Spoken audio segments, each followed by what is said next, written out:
Bueno, hola, buenas noches a todos y todas. Bienvenidos una vez más al Museo de la Evolución Humana y al ciclo Acercando a la Ciencia, ciclo que organizamos conjuntamente, como os digo, con el Museo de la Evolución Humana, que bueno, pues estamos aquí en su casa y también pues conjuntamente con la Unidad de Cultura Científica de la Universidad de Burgos, que como también sabéis, nos dedicamos a divulgar la ciencia y la tecnología. También agradecer a la Fundación Española para la Ciencia y Tecnología, está aquí atrás, la FECIT, del Ministerio de Ciencia e Innovación, porque también gracias a ellos pues, podemos hacer todas las actividades que la universidad hace de divulgación científica y, por lo tanto, pues hay también que agradecérselo. Y, por supuesto, como no, a la doctora Margarita del Val, que ha tenido la amabilidad de su apretadísima agenda el hacer un hueco para venir aquí a Burgos, al museo, para pues, contarnos un poco la conferencia que nos va a dar y también después pues, atender a las preguntas que tengáis desde la audiencia. Así que nada, bueno, Margarita, ella es doctora en química y, como sabéis, también es viróloga y realmente yo creo que ya no hace falta presentarla porque todos y todas la conocemos perfectamente porque llevamos 2 años pues, más o menos viendo cómo de manera pues, más o menos recurrente y sistemática nos va informando y va hablando sobre esa experiencia que hemos tenido, que es la pandemia, que todavía estamos en ella. Pero bueno, esperemos que nos dé también, si es posible, alguna buena noticia de que esto más o menos está en una situación más o menos estable, que parece que sí. Así que nada, sin más preámbulos, pues os dejo ya a Margarita que haga su charla. Muchas gracias por venir.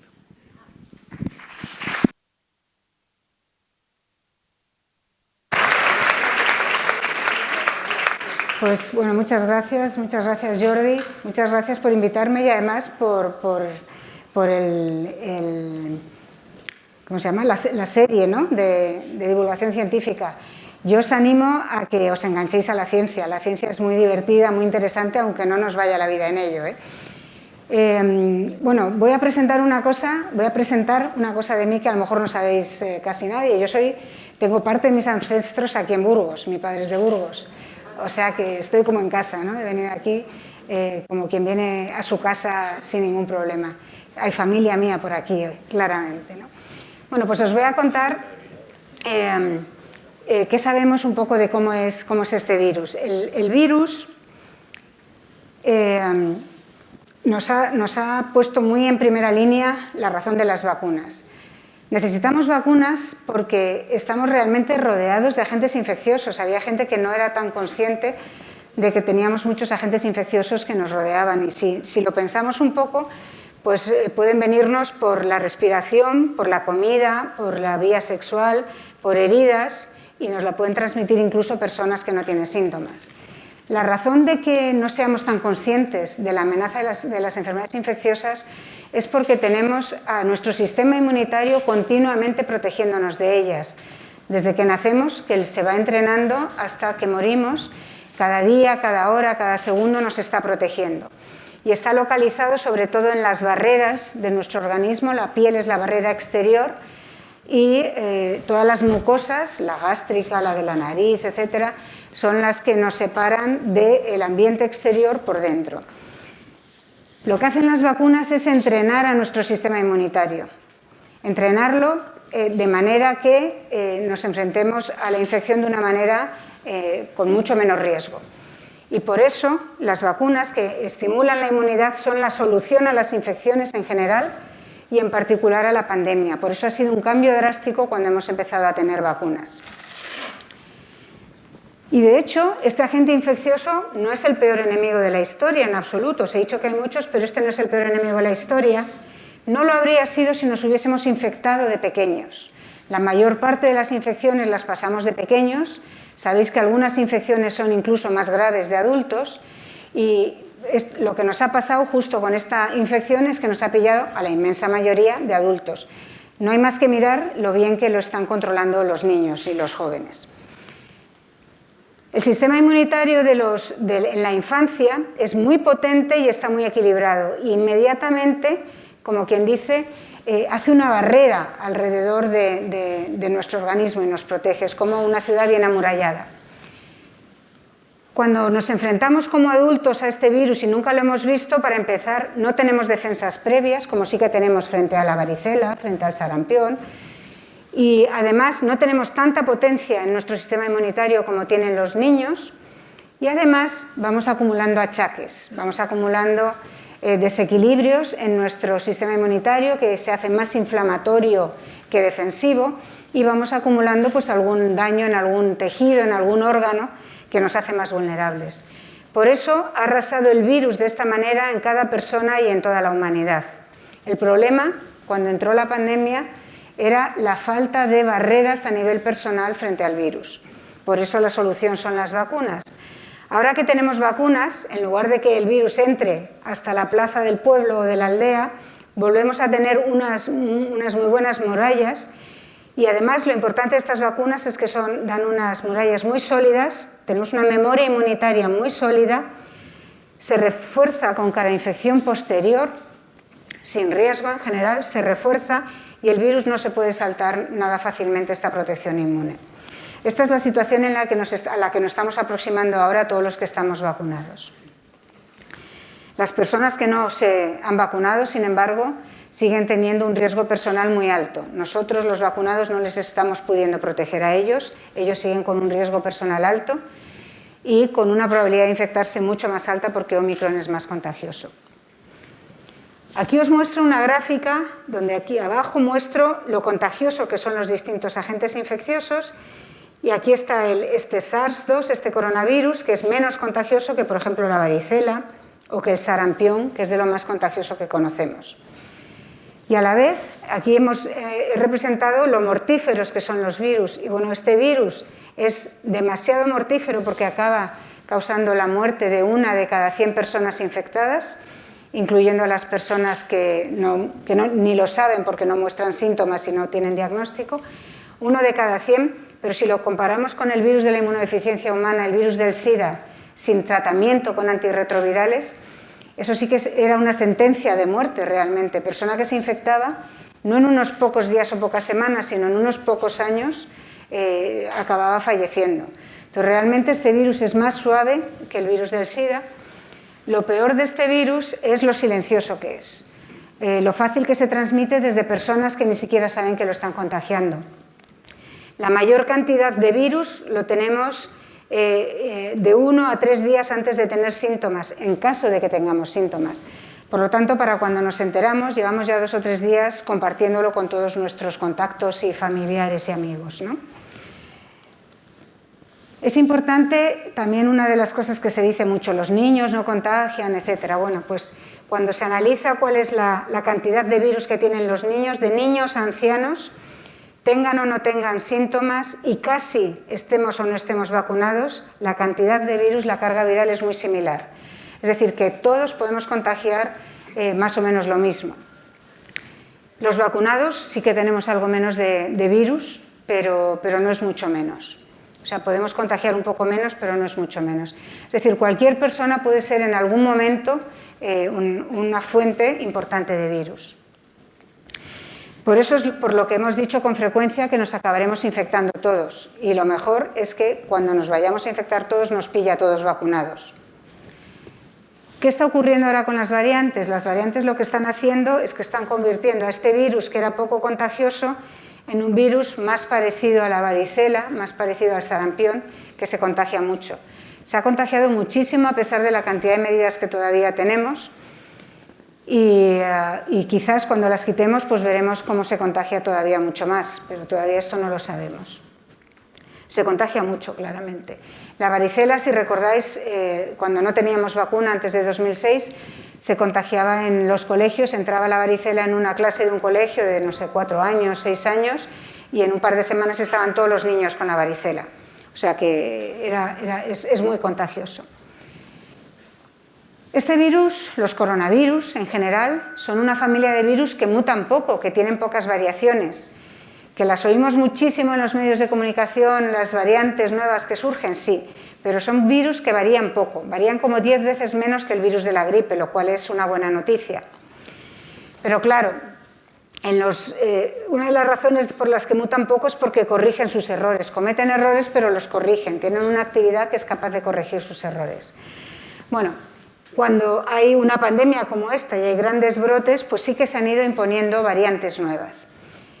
Y de las variantes, cuando surge una variante, lo primero que se dice es que le pasa de todo, que se contagia más, que es más grave y que se escapa del sistema inmunitario. Siempre se dicen todas las cosas. Bueno, para el virus, la ventaja que tiene una variante es que pueda competir con otra variante. El virus no va contra nosotros, el virus con quien compite es con la variante anterior, y la que más se transmite, la que más rápidamente se transmite o más eficazmente es la que gana a la anterior y la quita del escenario. Entonces, las variantes que se imponen son aquellas que se transmiten mejor. De todas las que hemos ido teniendo, las que se transmiten mejor han sido alfa, delta y Omicron. Alfa tenía además más carga viral que el virus original de China, 10 veces más. Delta tenía también una carga 4 veces superior, pero Omicron no tiene más carga infecciosa que Delta. La diferencia no es esa. Omicron, la diferencia no es que tenga más virus y que pueda contagiar a más personas. La diferencia con Omicron es que ha encontrado un nicho al que adaptarse, y estando en un ambiente como este que habla de evolución, ha encontrado la mejor manera de adaptarse a la nueva situación. Cuando salió el virus de China, nadie teníamos inmunidad en toda la población y se propagaba perfectamente en personas sin inmunidad. Ahora la mayor parte de la población humana o está vacunada y tiene inmunidad por las vacunas, o se ha infectado y tiene inmunidad por la infección natural. En esa población nueva en la que hay bastante inmunidad frente al virus es donde ha aprendido Omicron a transmitirse mucho mejor que Delta, y por eso Omicron ha encontrado ese filón para contagiarse incluso a los que están vacunados, incluso a los que ya pasaron la infección, y conoceréis bastantes casos.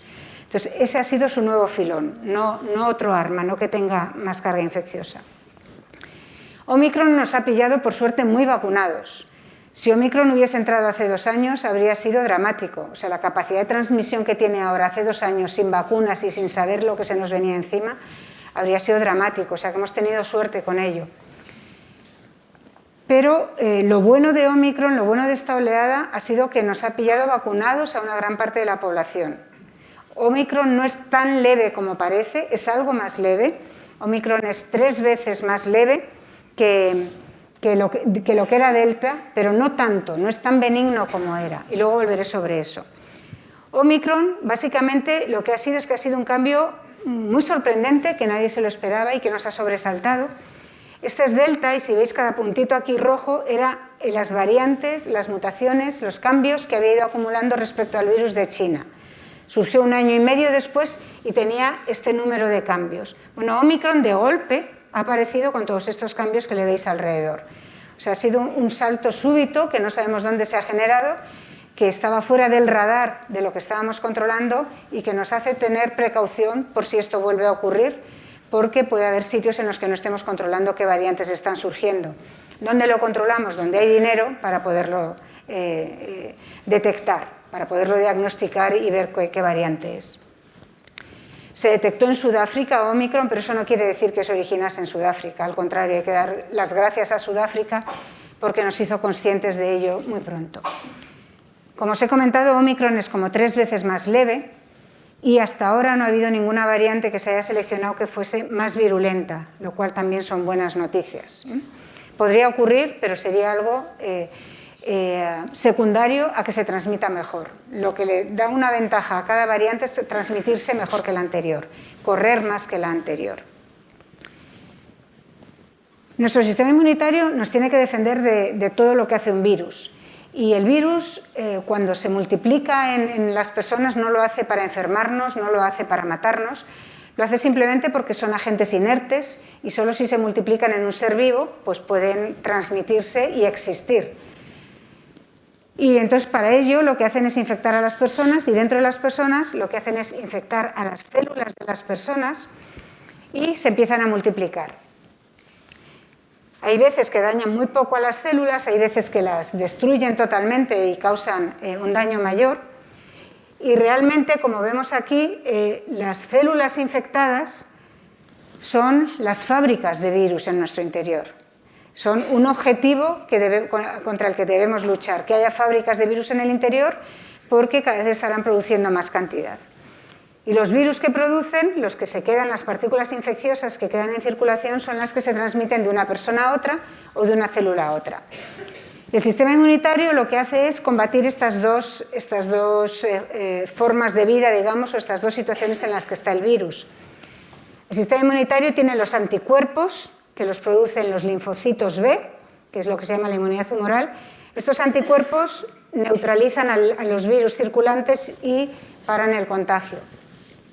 Y luego tenemos la inmunidad celular, que es mucho más difícil de medir, que la habréis oído menos de ella, hablar de ella, que son los linfocitos T, citotóxicos, que quiere decir asesinos de células, que lo que hacen es matar a las células infectadas para destruir las fábricas de virus.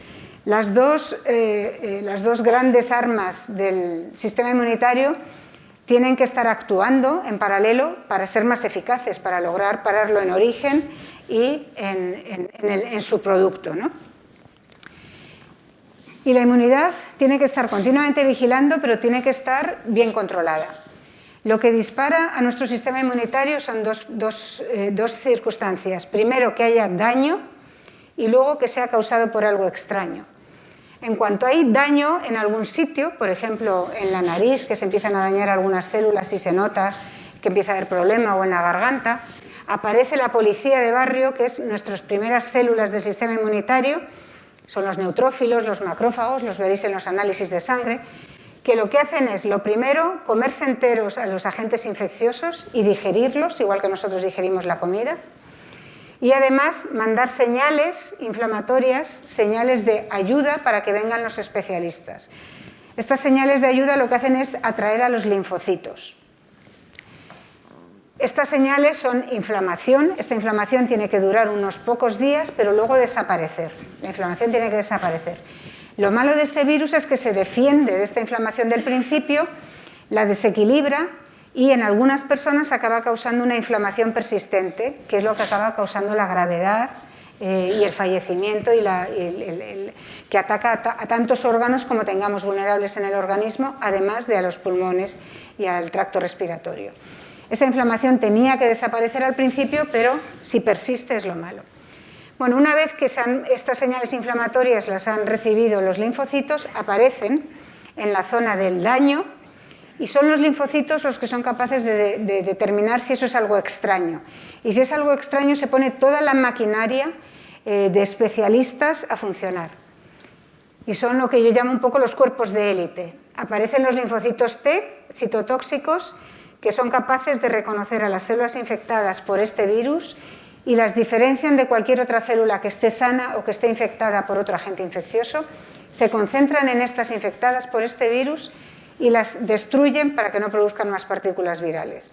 De hecho, incluso a las células vecinas que todavía no están infectadas las dan armas como interferón para que se protejan de la infección. Después de los linfocitos T, que matan a las células infectadas, van a aparecer los anticuerpos. Si estos dos agentes iniciales de la respuesta inmunitaria son muy potentes, se eliminan al virus rápidamente, ni siquiera se detecta ni que haya infección, no da diagnóstico, ni que haya síntomas leves, ni enfermedad, ni se llegan a hacer anticuerpos. Y esto lo quiero comentar aquí porque hay personas que dicen, bueno, yo ya me he expuesto durante 2 años tantas veces al virus que yo debo ser de los resistentes. No, no hay resistentes. O sea, que nadie se exponga al virus si no sabe que tiene una buena inmunidad. No hay resistentes. Son personas que probablemente tenían una inmunidad muy potente o se infectaron con una cantidad muy pequeña de virus y tienen una inmunidad que es muy difícil de detectar, pero que cuando la analizamos en el laboratorio sí que se puede llegar a detectar. Se detecta que tienen este tipo de linfocitos, se detecta que tienen inmunidad celular. Y luego vienen los anticuerpos. Los anticuerpos los producen los linfocitos B y los anticuerpos, que tienen muchas funciones contra bacterias, toxinas y virus, a los virus lo que hacen es rodearles por fuera, reconocer la proteína de fuera, rodearles por fuera y de esa manera impedir que se muevan, impedir que lleguen a una célula y que la puedan infectar. Por lo tanto, los anticuerpos lo que reconocen es la proteína de fuera, que es la proteína S, que es la que desde el principio se supo que tenía que ir en las vacunas. Se hacen anticuerpos IgM e IgG, que reconoceréis después de 2 años hablando de esto, y también se hacen anticuerpos IgA, que donde funcionan mejores en las mucosas, en las barreras interiores de nuestro organismo. Una vez que se han hecho linfocitos T y linfocitos B, que los linfocitos T actúan por sí mismos, matando a la célula, y los linfocitos B produciendo las armas, que son los anticuerpos, lo importante de ello no es que actúen en el momento, lo más importante es que se queden como memoria inmunitaria, tanto para hacer anticuerpos en el futuro como para hacer linfocitos citotóxicos. Entonces tenemos linfocitos T de memoria que bloquearán a las células infectadas cuando vuelvan a ser necesarios, cuando tengamos una infección posterior, y linfocitos B de memoria que harán lo mismo, se reactivarán cuando haya una infección y harán nuevos anticuerpos. Aunque los hayamos perdido, harán nuevos ante la nueva infección. La memoria lo que hace es producir más cantidad de herramientas del sistema inmunitario de mejor calidad y hacerlo mucho más rápido. Si lo logran hacer suficientemente rápido y en suficiente cantidad, no tenemos ni síntomas. Y esto es lo que ocurría hasta el año 2021, cuando teníamos Delta. Teníamos una persona vacunada aquí, por ejemplo, que tiene una memoria inmunitaria, que tiene todavía anticuerpos. Cuando el virus entra en esta persona, y esto es una escala de tiempo, el virus infecta a una persona, tenía tantos anticuerpos que se unían al virus y controlaban la expansión inicial del virus. Mientras tanto, los linfocitos de memoria, los que producen anticuerpos y los que van contra las células infectadas, los B y los T, empezaban a multiplicarse ellos mismos inmediatamente, controlaban los pocos virus que quedasen por allí circulantes y las células infectadas, y se controlaba totalmente la infección, sin síntomas. Si se es suficientemente rápido, no se tienen síntomas una vez que uno está vacunado. Sin embargo, ¿qué pasa con Omicron? Pues Omicron no se reconoce tan bien por estos anticuerpos, porque ha encontrado el filón de propagarse entre las personas que ya tenemos anticuerpos. De manera que al principio lo que ocurre es que hay menos anticuerpos que reconocen a Omicron, el control inicial es menor, hay más multiplicación del virus, gana un poco la carrera el virus a la expansión de la memoria y llegamos a tener síntomas. Síntomas en general leves con Omicron si estamos bien vacunados, sobre todo con 3 dosis. Al final, en un par de días, estos nuevos anticuerpos que se hacen controlan a los virus, las células infectadas se eliminan y controlamos totalmente la infección. Pero tardamos un poco más y tenemos más síntomas. Bueno, pues ¿cómo es Omicron? Como con Delta, lo que teníamos cuando empezó la oleada de este otoño-invierno fue que en los no vacunados podía causar una enfermedad grave, dependiendo del grupo de riesgo al que perteneciesen, mientras que en los vacunados, a los que infectaba en poca proporción, 1 de cada 5 vacunados se podía infectar con Delta, les causaba una infección mucho más leve. Esto era con Delta. Cuando apareció Omicron, lo que consiguió es que, como se escapa parcialmente de la respuesta de anticuerpos, infecta a muchas más personas vacunadas. Al infectar a muchas más personas vacunadas, hay más personas que uno sabe que se han infectado pero que tienen síntomas muy leves. Y eso nos hizo pensar en el espejismo de que aquello ya era, bueno, absolutamente leve, Omicron. Pero ha sido un poco un espejismo porque no había llegado a los grupos de riesgo a pesar de estar vacunados, porque empezó por la población joven y tardó en llegar a los mayores. En Navidades nos sincronizamos todos y nos infectamos de todas las edades, claramente. Y por eso parecía mucho más leve en proporción que Delta, pero era porque estaba infectando a aquellos que tenían ya buenas defensas. Por ahora no hemos visto ninguna variante que realmente se escape del todo. Esto es un escape parcial. Como os digo, si no hubiésemos tenido nada de inmunidad, si se hubiese escapado totalmente de nuestra memoria inmunitaria, habría sido brutal. Si nos hubiese pillado hace 2 años, habría sido brutal lo que nos hubiese causado. O sea que por ahora la protección frente a la enfermedad grave se mantiene relativamente bien. Los coronavirus en general no se suelen escapar de los anticuerpos. Hay una excepción entre los coronavirus animales y humanos que tenemos. La mayoría de los agentes infecciosos no se escapan de la inmunidad. Si no, no existirían muchas especies como la especie humana, si todos se escapasen. No se escapan, se llega a una coexistencia. La viruela, la polio, el sarampión tampoco se han escapado nunca, y eso sí que ha habido durante milenios multiplicación del virus en toda la población humana, y llevamos décadas vacunando masivamente por todo el mundo con vacunas frente a estos virus y no se escapan. Dentro de los virus de la gripe, que es el más famoso, el que sabemos que sí, que cambia cada año, tenemos la gripe B, que tampoco varía tanto, no se escapa, y es muy parecido a la gripe A. La gripe A sí que se escapa y es el que siempre recordamos, pero es la excepción, no es la norma con la que tenemos que comparar el coronavirus. El coronavirus se escapa, es muy difícil que se escape y es muy difícil que cause tantas mutaciones. ¿Qué ocurre cuando tenemos una inmunidad, una infección natural? Bueno, primero que tenemos un riesgo importante, tenemos alto riesgo y causa una cierta mortalidad de 1 de cada 100 personas infectadas, más cuanto más mayores, pero esta inmunidad natural lo que consigue es reconocer a bastantes de las proteínas del virus, no solo a una. No solo a una porque las vacunas solo tienen una proteína del virus, la proteína S, que es casi la única de la que oímos hablar. Las vacunas que están basadas solo en la proteína S nos proporcionan una inmunidad muy buena, pero solo frente a una proteína. Por lo tanto, la memoria inmunitaria no es tan amplia. Es como si yo recuerdo a una persona por lo más llamativo, que puede ser su cara, su expresión, pero no la recuerdo por el resto de otros aspectos secundarios, pero que ayudan mucho a identificarle.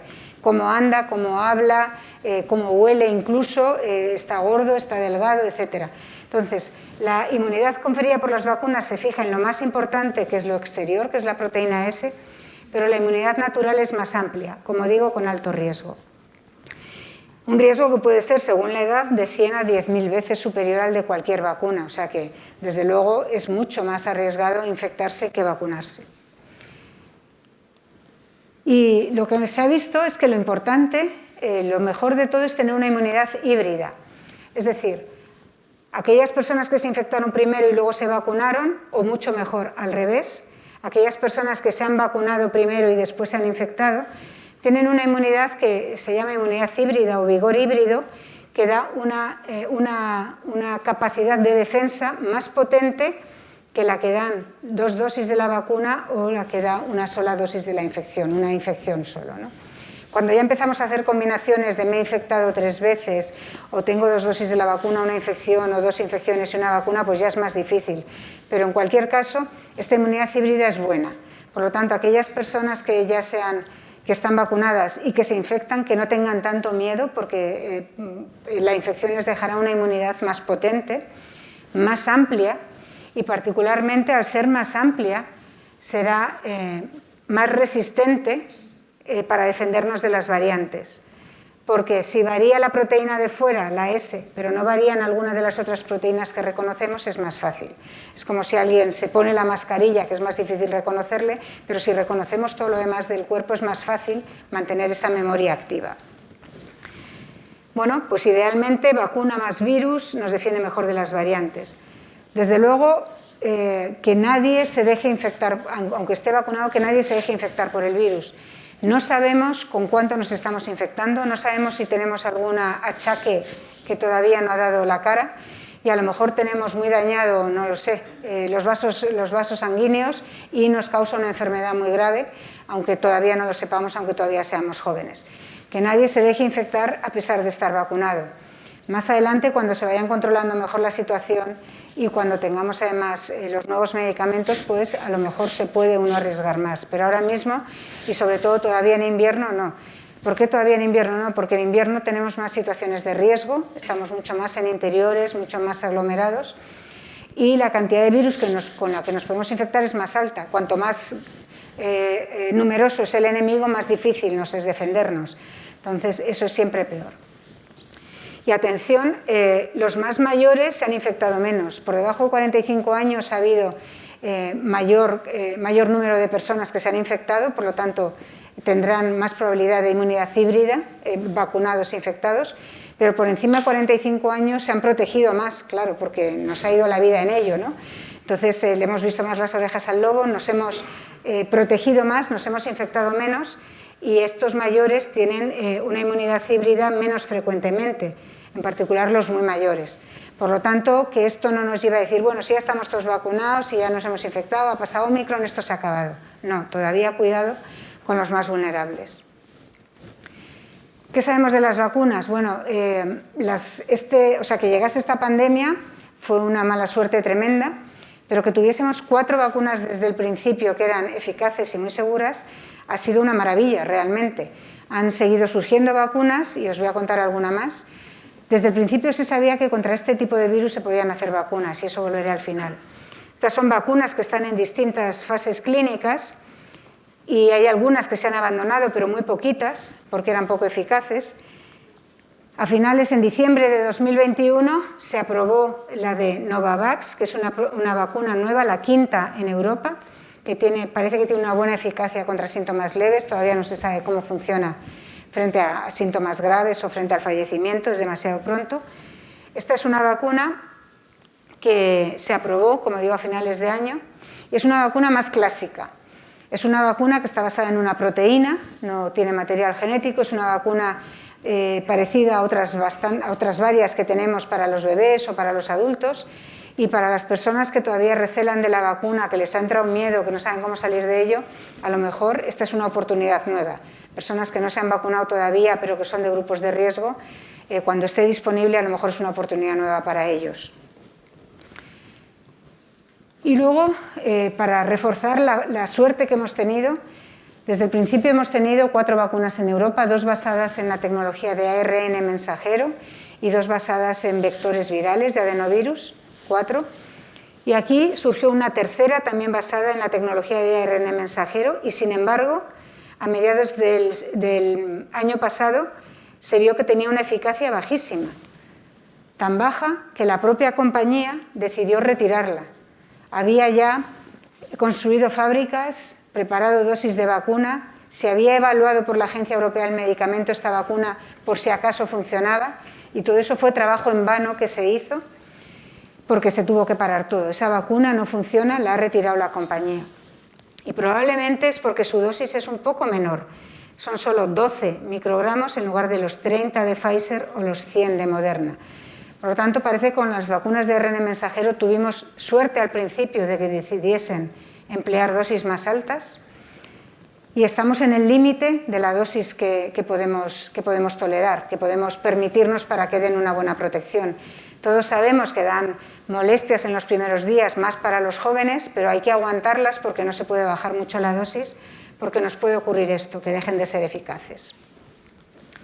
Por eso os digo que hemos tenido suerte, que las 2 primeras de un tipo y 2 primeras de otro hayan funcionado, no ha ocurrido nunca en la historia.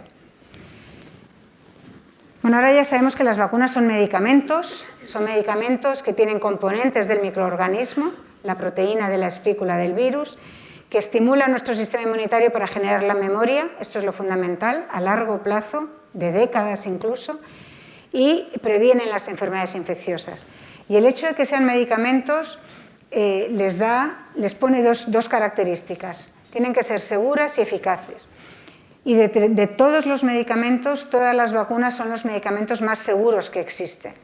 A las vacunas se les pide, antes que sean eficaces, se les pide que sean seguras, porque las vamos a emplear en personas sanas. Tienen que ser seguras antes de plantearnos cómo de eficaces son. Estas que tenemos son muy seguras y además son muy eficaces. Eso es buena cosa. Vamos a ver un poco de la seguridad. ¿Qué sabemos de la seguridad de las vacunas? Pues empezaron a hacer ensayos clínicos a mediados del siglo XX con vacunas y desde el principio se hacían ensayos clínicos en los cuales iban reclutando voluntarios, que es lo que he puesto aquí en azul, a lo largo de varios años.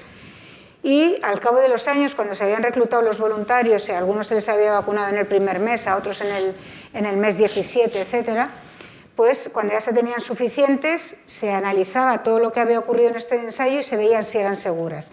Es decir, si había alguna reacción adversa en los vacunados que no hubiese en la población normal, en el grupo control no vacunado. Por eso sabemos, de la experiencia de muchas décadas, sabemos que los efectos adversos de las vacunas surgen en las primeras 6 semanas tras haber acabado de vacunar a cada persona. Los efectos adversos de las vacunas surgen muy pronto, son los que hemos podido identificar. Sin embargo, todos hemos oído hablar de los efectos adversos de las vacunas a largo plazo. Bueno, los efectos adversos en cada persona no son a largo plazo, solo que tardamos mucho en enterarnos por cómo se hacían las vacunas típicas. Al cabo de un par de años, cuando se tenían los resultados, se empezaban a mandar a la Agencia del Medicamento, que los empezaba a estudiar y tardaba a lo mejor 9 meses en evaluarlos. Se aceptaba, tenía suficiente seguridad y calidad esa vacuna, y entonces se empezaban a construir las fábricas, se empezaban a hacer las primeras dosis, se empezaba a vacunar poquito a poquito a la gente y se empezaba a recoger datos de farmacovigilancia, es decir, de cuál es la seguridad de esas vacunas, qué efectos adversos tienen en la población normal, poquito a poquito, despacito. Entonces, a lo largo de muchos años, a veces décadas, es cuando de repente aparecía un efecto adverso no a largo plazo, sino muy poco frecuente. Para detectar un efecto adverso muy poco frecuente tenemos que haber vacunado a muchos millones de personas. Y eso se tardaba mucho tiempo en hacer. Y por eso se detectaban tarde los efectos adversos que ocurren temprano, en las primeras 6 semanas. Pues precisamente la emergencia nos ha hecho llegar a la paradoja de que estas vacunas son las más seguras de toda la historia, porque la importancia de la seguridad nos la dan el número de personas vacunadas. Antes tardábamos años en tener un número suficiente de personas vacunadas y aquí ya hemos empezado bien con los ensayos clínicos que han tenido del orden de 5 veces más voluntarios en cada ensayo clínico de cada vacuna. Había mucho más dinero, sobre todo público, había muchos más voluntarios, se han hecho muy rápidamente estos ensayos. Se han sabido los resultados de seguridad, no al final, sino semana a semana, un organismo independiente iba analizando si había efectos adversos en los primeros vacunados. A la vez se iban haciendo fábricas, a la vez se estaban preparando dosis, a la vez se estaba evaluando los datos que se tenían por las agencias de evaluación y se estaba pidiendo más datos o mejoras en el protocolo. Y de esta manera, en cuanto se aprobó la primera vacuna, que fue la de Pfizer en Estados Unidos, 2 días después se estaba vacunando a millones de personas. Y vacunar a millones de personas es lo que nos da la potencia para saber lo seguras que son las vacunas. En 10 días, después de haber empezado la vacunación, había tantísimas personas ya vacunadas y se había hecho un seguimiento con lupa de estas personas vacunadas que se detectaron efectos adversos muy poco frecuentes, de alrededor de 1 en 100.000. Si recordáis, esto era la alergia muy grave, la anafilaxis que da después de vacunarse en los primeros 15 minutos, media hora. Se reconoció inmediatamente en los primeros 10 días y por eso desde entonces nos quedamos un cuarto de hora o media hora en el sitio de vacunación, porque si nos surge esa alergia, que es muy poco frecuente, nos la pueden contrarrestar inmediatamente con una inyección. Bueno, pues al saber detectar estos efectos adversos tan poco frecuentes, está claro que los que son más frecuentes también se han visto y tienen muy pocos más frecuentes. Por eso son de las más seguras de la historia. Además, nos tenemos que dar cuenta de otra cosa curiosa. En los medicamentos, si miramos los efectos adversos que tienen, llegan hasta tener unos efectos adversos de 1 en 10.000 personas que tomen el medicamento o de 1 en 10.000 personas vacunadas. No existe una categoría de 1 en 100.000 porque nunca jamás se había detectado efectos adversos con tal precisión como se están detectando ahora. No es que sean malas estas vacunas, es que tenemos una lupa de montones de aumentos detectando lo que está ocurriendo. ¿Que saberlo asusta? Sí, nos ha asustado a todos, ¿no? Saberlo asusta, pero son mucho menos frecuentes que los de cualquier otra vacuna y sobre todo que los de cualquier otro medicamento. Por eso es que son muy seguras más que cualquier otra. Y luego entramos en la parte de eficacia. Las vacunas tienen que ser eficaces. Y la eficacia tiene muchas facetas. Y las facetas son, pues, ¿qué le pedimos lo primero a una vacuna? Pues que proteja de la muerte, que proteja de los síntomas graves, claramente. Eso es lo que queremos de una vacuna. ¿Qué es lo primero que se vio en los ensayos clínicos? Que protegía de los síntomas leves porque son los más frecuentes. Aunque se participaron 20.000 y 20.000 voluntarios en el grupo vacunado y en el grupo no vacunado, 20.000 son pocos para, estando ellos muy mentalizados y protegiéndose, claro, de la infección. No sabían si esta vacuna iba a funcionar, no sabían si estaban vacunados o habían recibido el control que no llevaba vacuna. Protegiéndose mucho, era muy difícil que algunos se infectasen.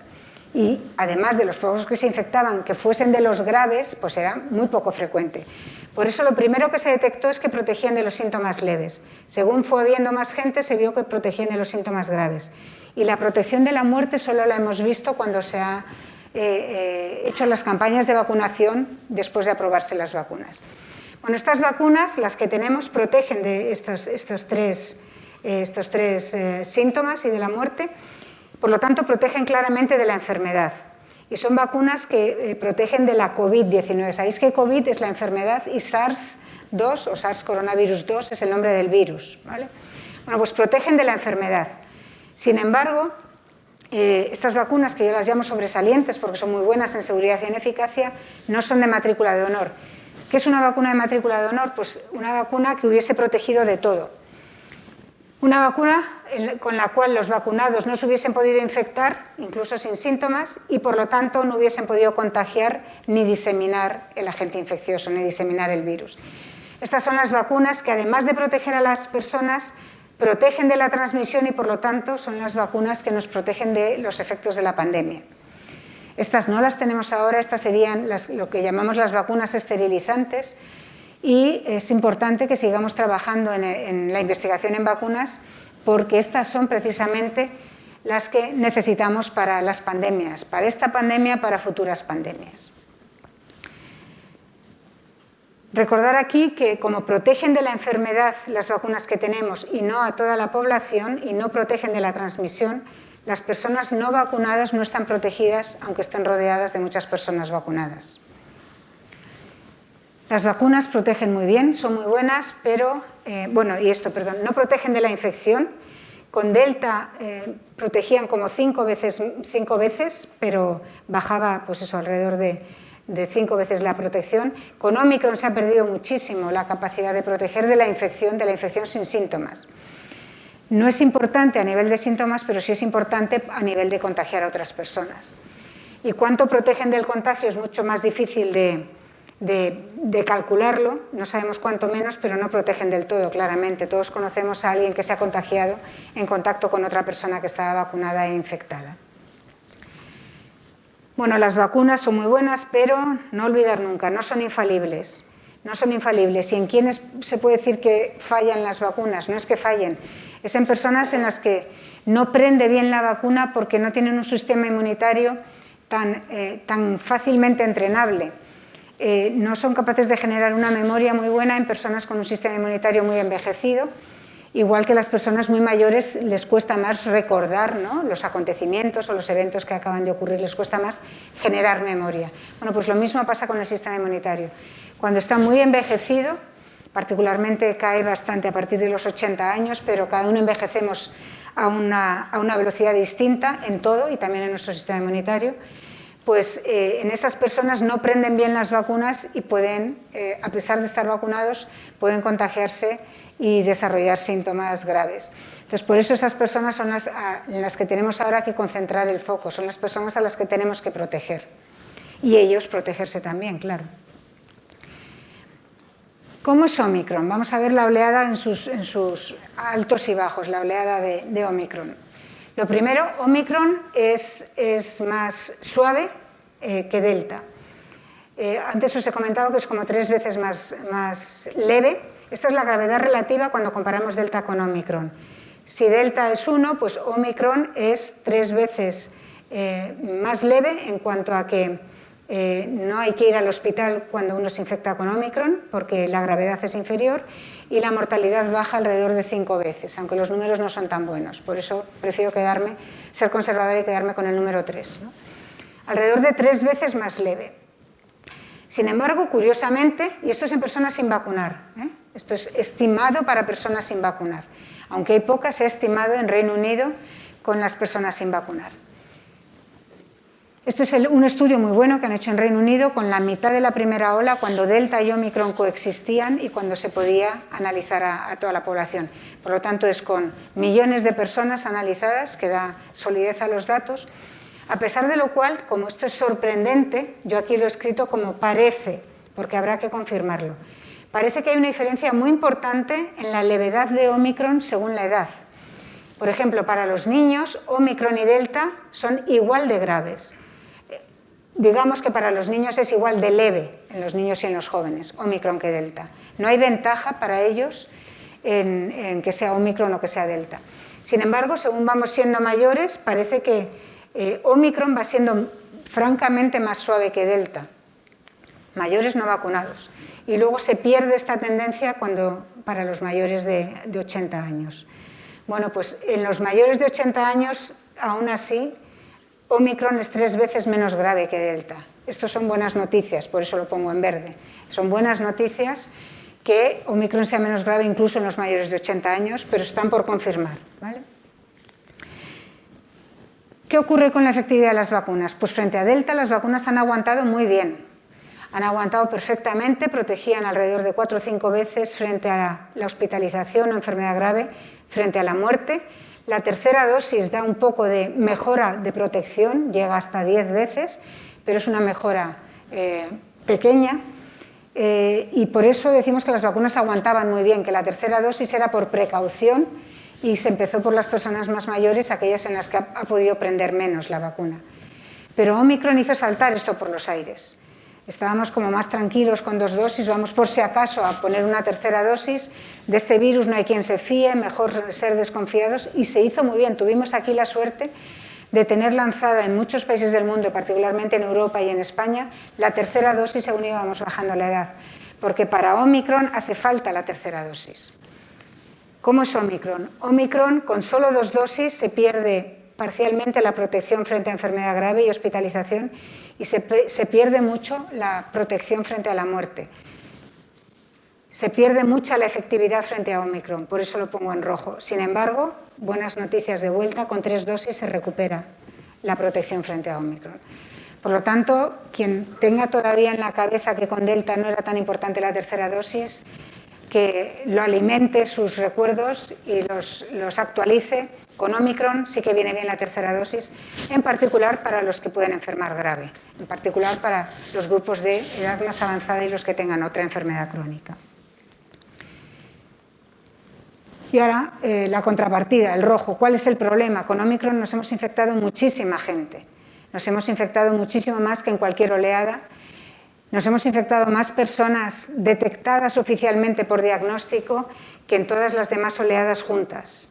Más casos oficiales, sabiendo que casos oficiales ahora son una estimación a la baja de lo que está ocurriendo en realidad. Hay muchas personas que son contactos y no se les diagnostica ya. Hay muchas personas que se hacen el diagnóstico en casa con el test de antígeno y no se registran como caso oficial. Hay muchas personas asintomáticas que antes se detectaban y ahora ya ni siquiera pasan por ello, porque los esfuerzos necesariamente se han tenido que concentrar ante la avalancha de casos y la incapacidad de diagnosticar a todos y de rastrear a todos, se han tenido que concentrar en los de más alto riesgo. Entonces se ha diagnosticado sobre todo a los de más riesgo y por eso el número de casos es más bajo del real. Por lo tanto, el número de casos reales es mucho más probablemente que todas las demás oleadas juntas. Y eso es malo, porque aunque sea 3 veces menos grave y aunque tuviésemos todas las 3 dosis de vacuna, el número total de casos, el número total de fallecidos está siendo muy alto en esta oleada. Ahora los vamos a ver.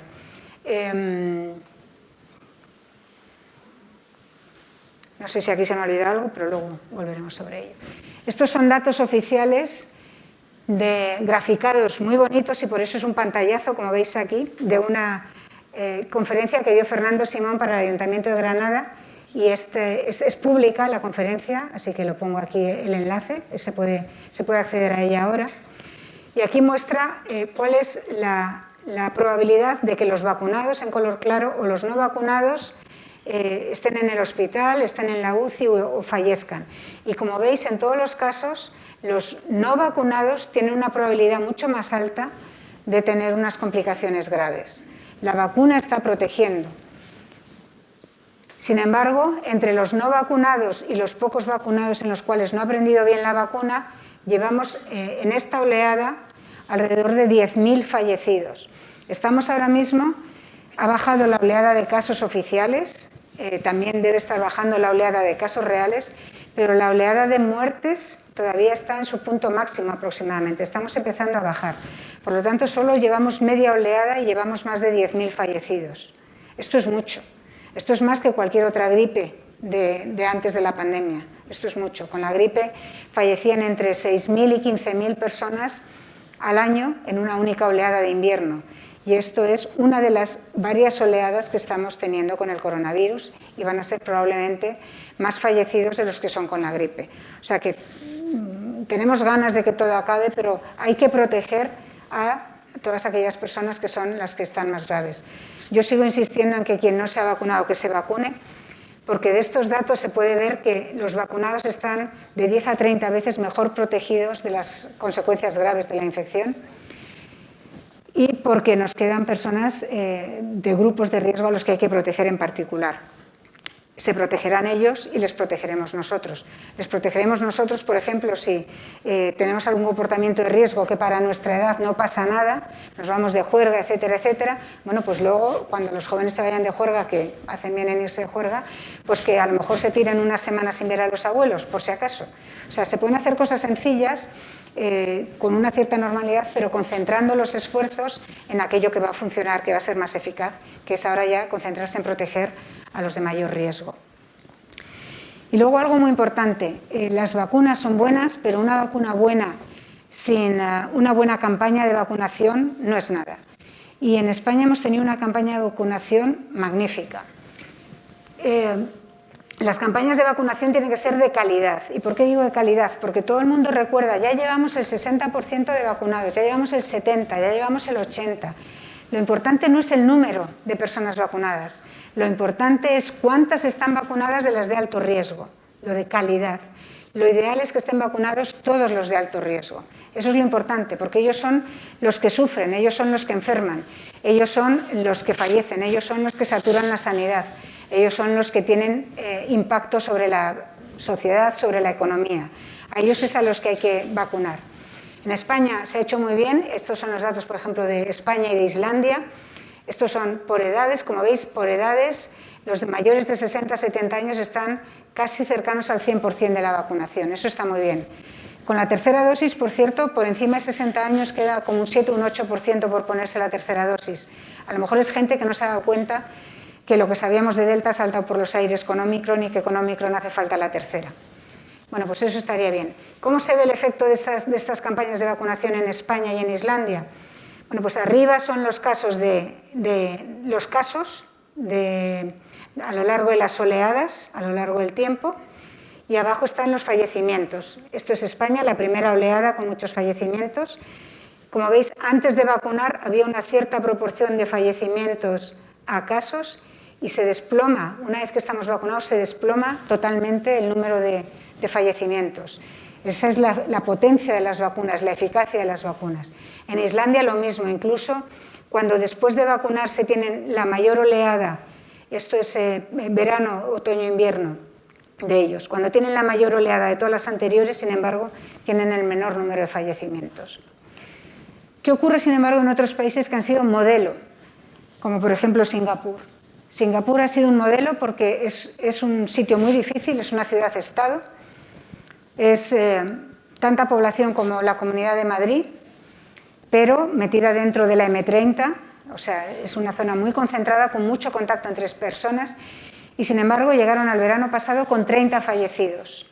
Vamos, una envidia total, un rastreo perfecto de quién contagiaba a quién, dónde estaban, unas cuarentenas, un aislamiento maravilloso. Han vacunado mucho y sin embargo, ¿qué ha ocurrido? Cuando lo tenían todo controlado antes de vacunar y han empezado a liberar las medidas, después de vacunar, en lugar de desplomarse el número de muertos, que era bajísimo, se ha multiplicado por 15 o por 20. ¿Veis? Hay mucha mortalidad después de las vacunas. ¿Por qué ha ocurrido eso en Singapur? Porque no han hecho una campaña de calidad, porque no le han podido hacer una campaña de calidad. El número absoluto de personas vacunadas, como veis en Singapur, era más alto que en España. En Islandia es más alto que en España cuando tomé estos datos. Y en Alemania, que es una media de lo que estaba ocurriendo en Europa, era un número más bajo del total. ¿Cuántos están vacunados del total de las personas? Contando a los jóvenes, contando a los niños. Lo importante es vacunar a los de alto riesgo. Y la campaña que se ha hecho en España y en Islandia, donde no vacunados hay prácticamente cercano a un 1, 2%, 0%.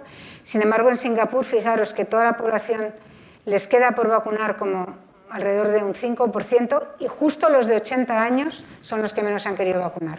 Fatal, porque son los que tienen más riesgo. Entonces, eso es fruto de la campaña de vacunación tan bien hecha y de la madurez, la responsabilidad, la solidaridad, la sensatez de la población española, claramente.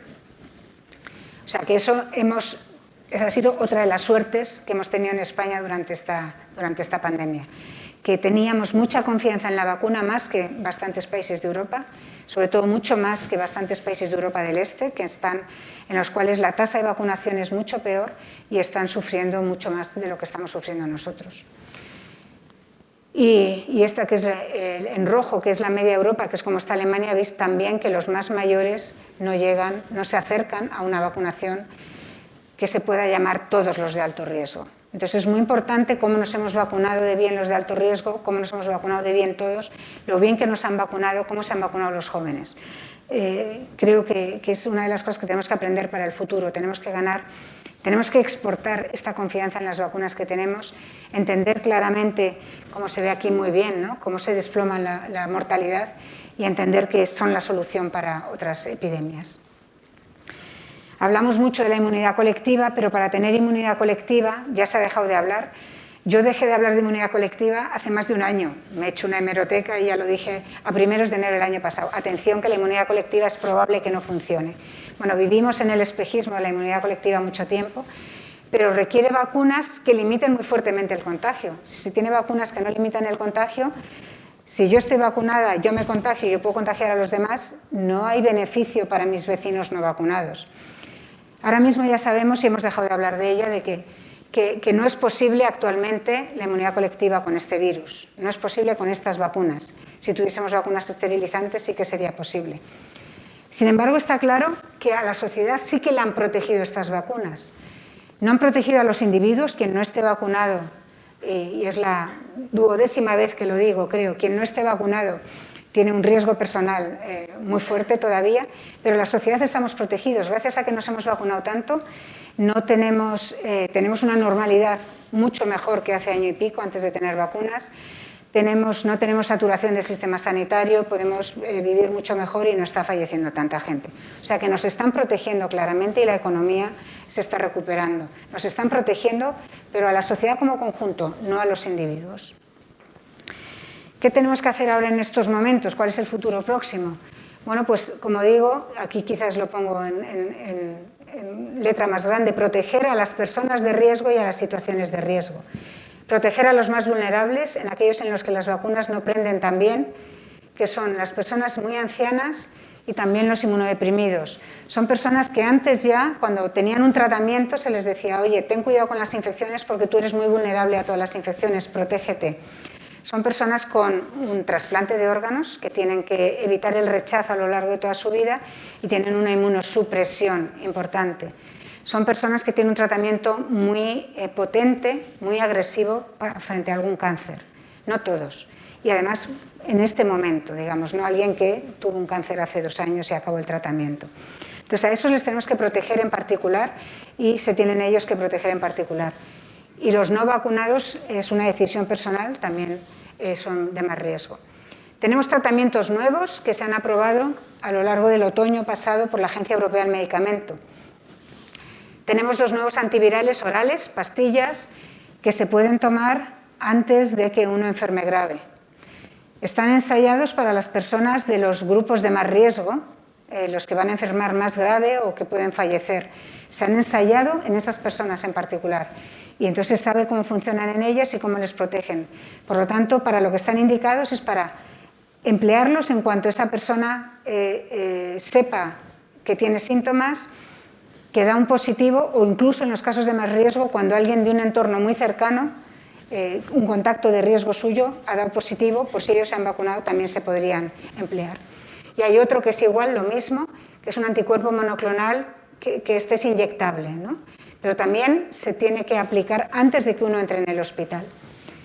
Y luego además tenemos otros medicamentos que son para la fase final, la fase en que se está más grave, cercano a cuando ya se requiere oxígeno y ventilación forzada, que son anticuerpos monoclonales que en lugar de funcionar contra el virus funcionan contra las citoquinas que causan la inflamación, la tormenta de citoquinas que habréis oído hablar. Esos lo que hacen es neutralizar a las citoquinas de manera que atenúan mucho la inflamación. Hasta ahora a esas personas se les trataba solo con corticoides y ahora hay más herramientas. ¿Qué ocurre? Pues que todavía no hay suficiente disponibilidad de todos estos antivirales tan nuevos, de estos tratamientos tan nuevos, y todavía no hay experiencia por parte de los sanitarios. Les tenemos que dar unos meses para que las puedan usar y las vayan aprendiendo a usar. En particular porque los ensayos clínicos para estos tratamientos nuevos se han hecho en personas no vacunadas, en las cuales la ventaja es muy buena. No sabemos si se mantiene esa ventaja tan buena en los vacunados y habrá que tenerlo como herramienta para cuando haya personas en las que las vacunas no han aprendido tan bien que se les pueda tratar. Entonces habrá que ver cómo van funcionando estos antivirales en esas personas. Por lo tanto, que nadie se deje infectar, lo he dicho al principio, que nadie se deje contagiar para ganar una inmunidad híbrida. No, todavía no. Hay que concentrarse sobre todo en las situaciones de riesgo y recordar que hemos aprendido mucho de la transmisión del virus por los aerosoles. La transmisión por aerosoles quiere decir que si hay alguien en aquella esquina de allí que está fumando, quienes primero percibirían, y si estuviese aquí todo cerrado y sin ventilación por el aire acondicionado, que probablemente tenga muchas renovaciones de aire, que entre aire del exterior y eche el aire gastado fuera, si hubiese allí alguien fumando, primero percibirían el humo y les molestaría el humo los que están cerca, pero acabaríamos sintiéndolo en esta esquina también. Entonces, pensar siempre que en esas situaciones, si uno está mucho tiempo en esas situaciones, se puede contagiar, sin saber todavía si hay alguien contagioso o no. Entonces, evitar esas situaciones de riesgo, si no se pueden evitar, mantenerlas el mínimo tiempo posible y además controlarlas. Se pueden controlar midiendo el CO2, que mide cómo de gastado, cómo de respirado está el aire.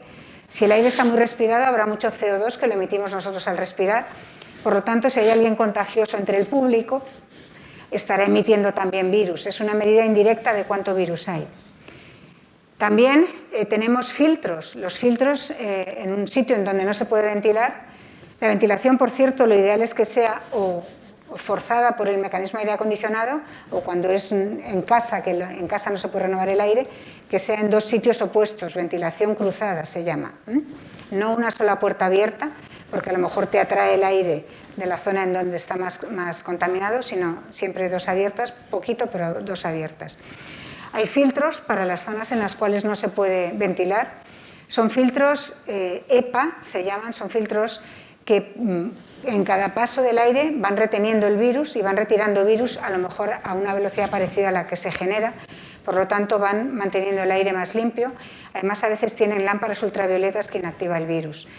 Son virus EPA de baja calidad, pero yo llevo trabajando toda mi vida con filtros EPA, con agentes infecciosos de todo tipo, y nunca conozco ni en mi entorno ni alrededor que haya ocurrido nada. Son filtros muy buenos. Y son asequibles, tanto los medidores como los filtros. O sea que son medidas que conviene que las conozcamos mejor para poderlas aplicar. Por ejemplo, en la hostelería, en bares pequeños o en restaurantes pequeños, en tiendas, son una ayuda a que allí sea un ambiente más limpio. Mascarillas y los test de antígeno, que nos ayudan mucho cuando vamos a ir con alguna persona. Los test de antígeno han sido muy denostados. Está claro que si uno se toma la muestra mal, cualquier test es malo. Hay que tomarse la muestra bien, cuando uno ya llora, ¿no? y molesta mucho. Hay que tomarse la muestra bien, pero son muy sensibles. Es decir, no son tan sensibles como la PCR, pero son más sensibles que la PCR hecha ayer. Es decir, si yo ahora me hago una PCR y me diesen el resultado en el momento, podrían ser parecidos de sensibles. Pero si yo me hice ayer la PCR y me dan el resultado hoy, es más sensible el test de antígeno hoy. Entonces, si voy a hacerme un test de antígeno para ir a una comida familiar, pues con alguien de riesgo, pues es mejor que me lo haga justo antes de la comida porque será lo más sensible posible. Nada es infalible, tampoco es infalible un test de antígeno. Puede ocurrir que justo dé negativo y que a las pocas horas uno acabe multiplicando el virus en sus células, pero es una barrera más. Higiene de manos, y hay cosas de las que ya podemos prescindir y no poner tanto esfuerzo, por ejemplo, desinfectar las suelas de los zapatos, por ejemplo, medir la temperatura, porque ya sabemos que sin fiebre mucha gente puede contagiar. Y luego un futuro menos próximo, la pandemia y la situación endémica. Endémica quiere decir que ya es un virus más de todos los con los que estaremos, quiere decir que sería predecible, quiere decir que si seguimos con Omicron y no aparece otra variable, Sabemos ya cómo es la inmunidad frente a Omicron. Tendremos inmunidad frente a Omicron a lo burro, es decir, infectándonos muchísimos, por suerte vacunados la mayoría, pero estaremos seguros hasta que vuelva a empezar el otoño o el invierno que viene, porque ya empezará a ser predecible y podrá ser estacional. Pero eso no quiere decir que sea bueno, es decir, eso no quiere decir que no sea grave. Podemos tener situaciones endémicas que sean graves. Tenemos la tuberculosis que mata a muchas personas en el mundo. Era el agente infeccioso que más personas mataba en el mundo antes del coronavirus. O sea que endémico quiere decir simplemente que es más predecible, que ocurre, que sabemos cómo se transmite, pero que está con nosotros y que puede causar más o menos muertos. Ahora con Omicron vamos razonablemente bien, salvo que infecta a muchas personas y entonces muchas personas infectadas es malo. Ahora mismo con tantos no vacunados parece claramente más grave que una mala gripe, o sea que todavía hay que tener cuidado. Ya hemos visto, hemos pasado nuestro primer invierno vacunados y habrá que ver cómo reaccionamos. Claramente con tantas personas no vacunadas que se han infectado de Omicron, tenemos que ver qué ocurre con las secuelas. No olvidemos las secuelas. Había a lo mejor 2 millones de personas, 2,5 millones de personas infectadas en la primera ola y tuvieron secuelas a corto plazo, a medio plazo y a largo plazo. Hay personas que todavía tienen secuelas importantes para su vida diaria, para su profesión. Incluso con Omicron no sabemos cómo es todavía porque ha pasado muy poco tiempo, pero nos puede dar una sorpresa. Y si tuviésemos vacunas esterilizantes o estuviésemos todos vacunados, pues probablemente sería mejor que una gripe estacional. Hay que recordar que con la gripe todos tenemos inmunidad frente a la gripe del año pasado, la gripe de hace 5 años, la gripe de hace 10 años. Cuando llega una epidemia de gripe sustituye a la gripe del año pasado. O sea que tenemos mucha inmunidad. Y eso sería lo que pudiésemos tener cuando estuviésemos todos vacunados. Y ahí podría ser quizás mejor que una gripe. O sea que todavía no sabemos, pero se mueve por ahí. Recordaros lo del aire limpio, que la transmisión, cuando hablamos, cuando respiramos, incluso se emiten gotitas. Las gotitas más grandes, como pesan, caen al suelo. A veces se ve una persona muy vehemente que habla, se ven las gotitas que salen. Esas caen al suelo, pueden caer a las manos, a las superficies, y esas pueden contagiar. Pero caen muy pronto, entonces tienen un periodo muy corto en el que nos pueden contagiar y aparte llegan solo a 1,5 metros, 2 metros, ¿no? Por eso es la distancia. Pero no hay que olvidar los aerosoles, que son gotitas mucho más chiquititas, no se ven, tienen menos virus cada una, pero si están todo el rato dando vueltas por una sala, pues puede uno acabar respirando demasiado y acabar contagiándose. Y justo la transmisión por aerosoles es la que es causante de grandes brotes. Cuando hay un brote muy grande en un coro que están todos cantando y emitiendo muchísimos aerosoles, en una discoteca que está mal ventilada o en cualquier otro sitio, en una oficina en que todos se quitan la mascarilla, por ejemplo, cuando hay esos brotes suelen ser siempre por aerosoles y la prueba es que acaban afectando a alguien que está muy lejos y que nunca ha tocado lo mismo ni que ha estado cercano.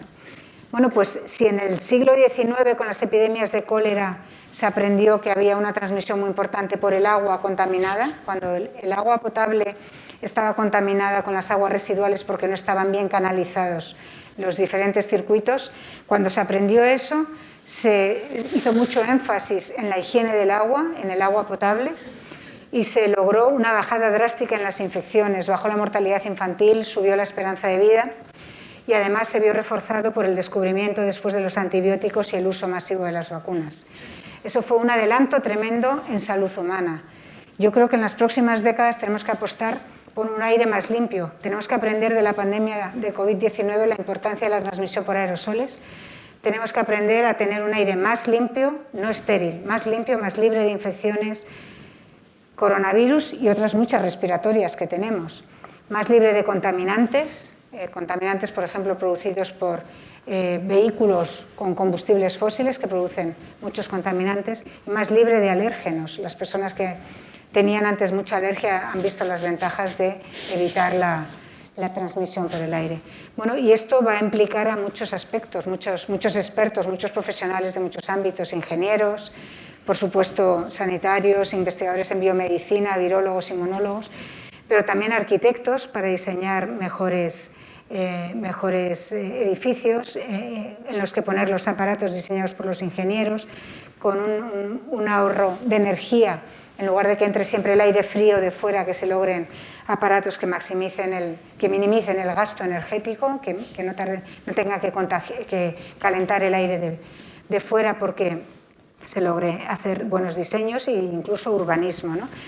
En el siglo XIX se hablaba de sanear las ciudades. Eran muy pequeñitas, con muy poca ventilación, con muchos rincones, con sitios con muchos recovecos, y se saneaban las ciudades haciendo edificios más separados unos de otros. Bueno, pues en algún momento habrá que tener a todos estos profesionales trabajando. Y quizás lo último, casi un alegato en favor de la investigación, y os voy a decir por qué. Diseñar vacunas no es nada fácil. Diseñar vacunas, cuando tuvimos 4 de golpe buenas, seguras y eficaces, nos quedamos todos sorprendidos.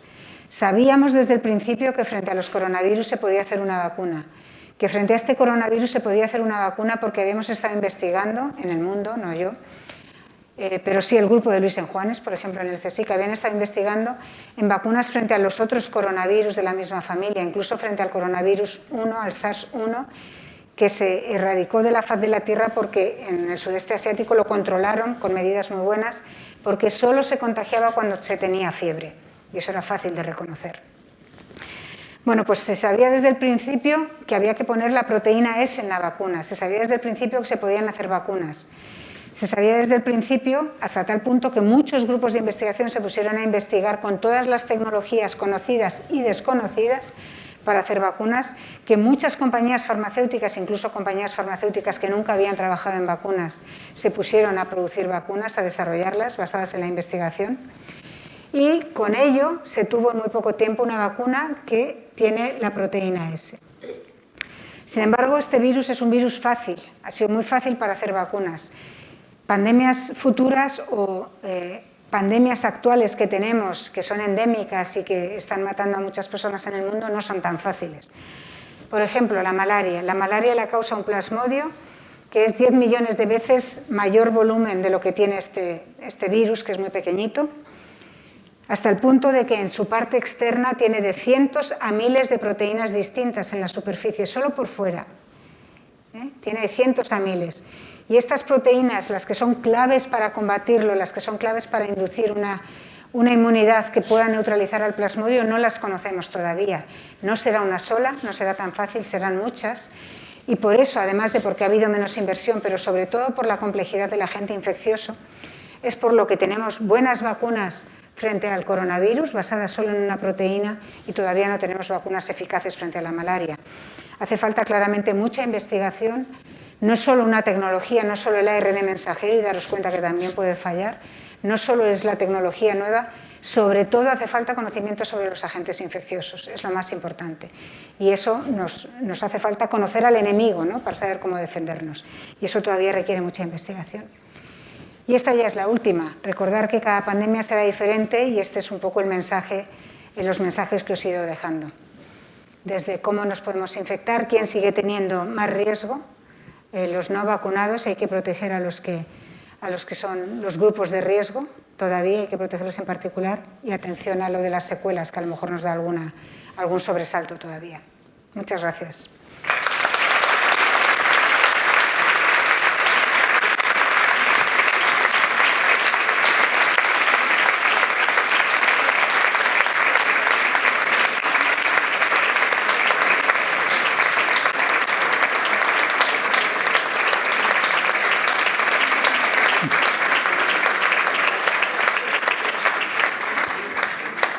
Bueno, muchas gracias, Margarita. Y ahora es el turno de vosotros, de vosotras. Si alguien tiene alguna pregunta, que seguro que hay muchas, que os habéis hecho muchas veces, pues ahora es una buena posibilidad de poder hacer la pregunta a Margarita.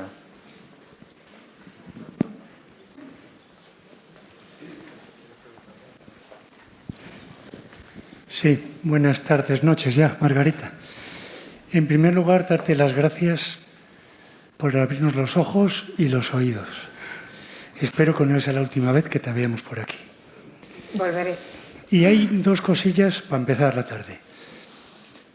Una, cuando te he leído en las declaraciones al Diario de Burgos, mencionas que los que han pasado la infección con 2 dosis de vacuna, en principio no necesitarán la tercera. Probablemente no. No. Probablemente no. Probablemente no. Mucho mejor si esa infección es Omicron que si fuese Delta. Pero como no nos han diagnosticado a nadie si nos hemos infectado con Omicron o Delta, es difícil saberlo. Quien tiene 2 dosis de vacuna y se acaba de infectar, es casi seguro que es Omicron. Quien se infectó al principio de esta oleada es casi seguro que es Delta, pero es difícil saber, todos los que se han infectado en Navidades es difícil saber que ha sido Delta u Omicron.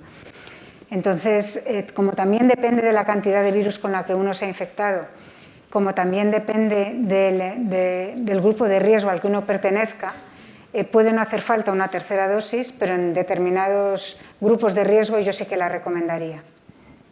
Sí, por otra parte, ¿nos puedes hablar algo de las vacunas y los tratamientos que hay en este país? ¿Para cuándo y cómo? ¿Los tratamientos? Bueno, las vacunas nuestras, ¿cuándo llegan? Las nuestras. Las vacunas de España pues, y los tratamientos. Van bien, las vacunas nuestras van bien. Vamos, yo conozco las del CSIC solo. La que va más adelantada no es una del CSIC, es una que ha hecho una empresa veterinaria que tenía experiencia en enfermedades infecciosas veterinarias, que es IPRA. Y esa es la que va más adelantada. Es una vacuna del estilo de Novavax, basada en proteína. Está haciendo ahora los ensayos clínicos y es la que va más adelantada. Si funciona bien, como digo, siempre puede haber incidencias y las vacunas no todas funcionan bien.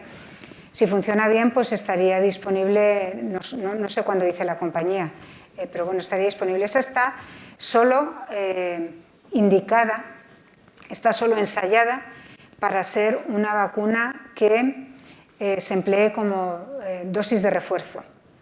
No se ha ensayado su potencia por sí sola. Es una vacuna basada en proteínas como esta de Novavax. La de Novavax sí que se ha ensayado por sí sola. La de IPRA va dirigida solo a dosis de refuerzo. Probablemente cuando llegue la tengamos todos, bueno, pero hacen falta vacunas para el resto del mundo, hace falta saber cómo hacer vacunas y lo mismo aplica a las nuestras del CSIC. Hace falta saber cómo hacer vacunas, cómo funcionan, porque tenemos muchas enfermedades infecciosas y pocas vacunas. Las vacunas no eran una prioridad de las empresas farmacéuticas. De hecho, esto de que faltaban dosis, como nos pasó al principio de la campaña de vacunación, es endémico en la vacunación de los niños, de los bebés en el mundo. Siempre había pocas dosis y se hacían justo las suficientes que se iban a vender. En los últimos 20 años ha sido cada vez más atractivo el mercado de vacunas porque se ha organizado muy bien cómo vacunar. Y yo creo que ahora va a haber un empuje importante a que se hagan más vacunas, porque hacen falta más vacunas. Tenemos muchas enfermedades infecciosas que se podrían combatir con vacunas. Las del CSIC, te voy a hablar de la de Luis en Juanes. La de Luis en Juanes es la que tiene más base previa, porque él ha trabajado con coronavirus humanos desde hace 20 años, con coronavirus de animales desde hace 35 años, en un grupo de investigación que es referencia mundial, y ha trabajado con vacunas frente a esos coronavirus. Se sabe todo y más de los coronavirus y están haciendo una vacuna que tiene muchas papeletas para ser una vacuna esterilizante de nueva generación, muy segura, muy potente, muy eficaz. Y esa va progresando sin incidencias, con muchas prisas, pero lentamente. En España las cosas progresan más lentamente porque no habíamos invertido previamente suficientemente en investigación. Tiene un grupo de entre 15 y 20 personas, eso no se puede multiplicar por 10 porque esas personas no están. Personas con esa formación no se les ha estabilizado en España. O sea, si os fijáis, del CSIC han sido muchas veces, durante todos estos meses, la cara a 3 personas jubiladas, 3 investigadores jubilados. Los más jóvenes no hemos logrado estabilizarlos, ha sido muy difícil, se han ido fuera o han cambiado de especialidad. Entonces no es tan fácil improvisar en multiplicar por 10 el número de personas. Ha sido muy limitante también el número de edificios de alta seguridad para trabajar con el virus, para hacer los ensayos previos. Ha habido colas para hacer los ensayos previos de seguridad con los animales y de eficacia. Por ahora esta vacuna no va superando todas sus incidencias, va bien y sigue prometiendo. O sea, lo que prometía está funcionando. Luego pasará a la fase en la que la fase de desarrollo que la hacen compañías, empresas privadas, sale del sector público y pasa a empresas privadas, entonces ya son ellas las que marcan los tiempos. Así que ahí no te puedo decir cómo iría de tiempos. Tratamientos se están desarrollando en España en varios sitios, efectivamente. Conozco más los del CSIC, tenemos varios en cartera, tanto anticuerpos monoclonales frente al virus como antivirales frente a distintas proteínas del virus que bloquean la multiplicación del virus, y esos no han entrado todavía en ensayos clínicos, o sea que esos van también despacito, pero es que los antivirales siempre llevan más tiempo, en toda la historia siempre han llevado más tiempo. Y con los virus, siempre que hemos podido hacer vacunas, hemos hecho vacunas, porque más vale prevenir que curar. Tenemos antivirales para muy pocos virus. Tenemos antivirales para la hepatitis C, porque es imposible hacer una vacuna frente a la hepatitis C, porque varía 1000 veces más que este virus. Tenemos antirretrovirales para el virus del SIDA, porque varía 100 veces más que este virus. No hemos sido capaces todavía de hacer una vacuna y se ha invertido muchísimo dinero y es muy difícil hacer una vacuna frente al SIDA. Entonces, los antivirales siempre ha sido la segunda línea de elección, porque las vacunas se hacen más fáciles y más rápidamente y, por lo tanto, han ido siguiendo su camino. Pero se está poniendo ahora mucho énfasis en España y en el resto del mundo en antivirales, porque realmente nos estamos dando cuenta de que los virus también merecen la pena tener sus antibióticos, que son para bacterias, pues sus antivirales, porque también pueden causar enfermedad grave.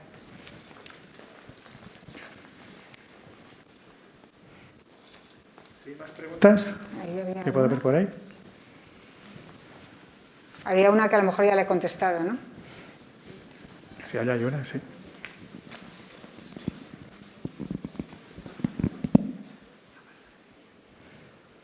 Gracias. Es un lujo tenerla aquí, doctora. Muchísimas gracias.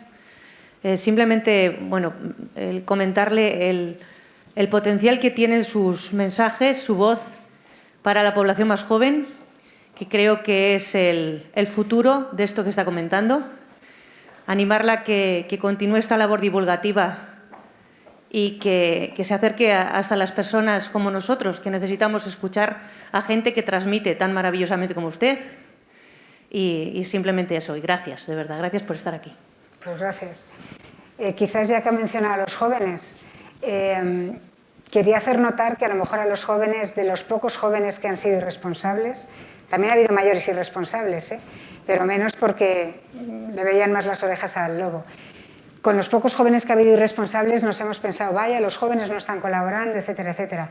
Hay que darse cuenta de que los mayores nos hemos protegido porque nos iba la vida en ello, pero los jóvenes han estado año y medio aguantando, sabiendo que no era grave para ellos y que para ellos representa en su vida mucho más año y medio que lo que representa para los mayores, y han aguantado hasta que hemos tenido a los mayores de 60 años vacunados y han empezado a vacunarse ellos. O sea que la verdad es que para mí han demostrado que son unos integrantes muy maduros de la sociedad y yo creo que tenemos que confiar mucho en ellos. Nos tienen que sacar las castañas del fuego, ¿no?, en el futuro. Pero claramente yo les animo a que quien le guste dedicarse a científico en cualquier rama, que se dedique. Va a hacer falta mucha gente con preparación científica y tecnológica para el futuro, incluso para toda la rama de la cultura, del arte, de todo, hace falta gente con mucha preparación tecnológica y científica. Así que yo les animo y creo que se han portado fantástico.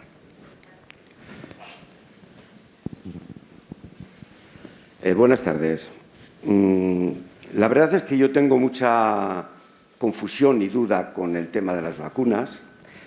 He escuchado hace poquito un vídeo del profesor Christian Perron, que usted conocerá, francés. Ni idea, lo siento. No, bueno. Lo dijo en el Parlamento francés y dijo que en Europa personas vacunadas han muerto 36.000. En Estados Unidos, 25.000. Entonces, es un tema que a mí me tiene muy desconcertado. Se lo voy a explicar. Lo que está diciendo no es las personas vacunadas, está diciendo las personas vacunadas que han muerto, probablemente. Pero lo que está diciendo es personas que, estando vacunadas, han muerto, a lo mejor por otras causas. Está diciendo el número de muertes que se han reportado por si acaso estuviesen asociadas con las vacunas. No el número de aquellas muertes que se han podido establecer que la causa de la muerte han sido las vacunas. Voy a poner un ejemplo. Si una persona se ha vacunado hoy y se le diagnostica un cáncer dentro de una semana, todos sabemos que el cáncer tiene un tiempo de incubación mucho más largo que una semana. Entonces, el cáncer, aunque se le diagnostique después, no está causado por las vacunas. Y lo mismo por una muerte causada por un problema cardiovascular. Eso no surge de la noche a la mañana. En general, es muy anterior, en general. Entonces, lo que se está pidiendo con estas vacunas, los expertos en farmacovigilancia, y se lo transmito a ustedes, es que, por favor, cualquier sospecha que tengan, y eso son sospechas, esas 30 y tantas mil y 25.000 son sospechas, cualquier sospecha que tengan de un efecto adverso de la vacuna lo comuniquen, porque solo si lo comunicamos todos se podrá establecer la relación, se podrá ver que de verdad ocurre algo muy poco frecuente, pero que lo comunicamos. Entonces, hay muchas comunicaciones y es muy importante que las haya, y de hecho piden cada vez más. Y de esas comunicaciones es las que ven si hay algo común en todas ellas. Cuando no hay nada común y son de su padre y de su madre, no se pueden asociar con la vacuna. Entonces, esos números son sospechas, no son casos reales causados por las vacunas. Ya, gracias.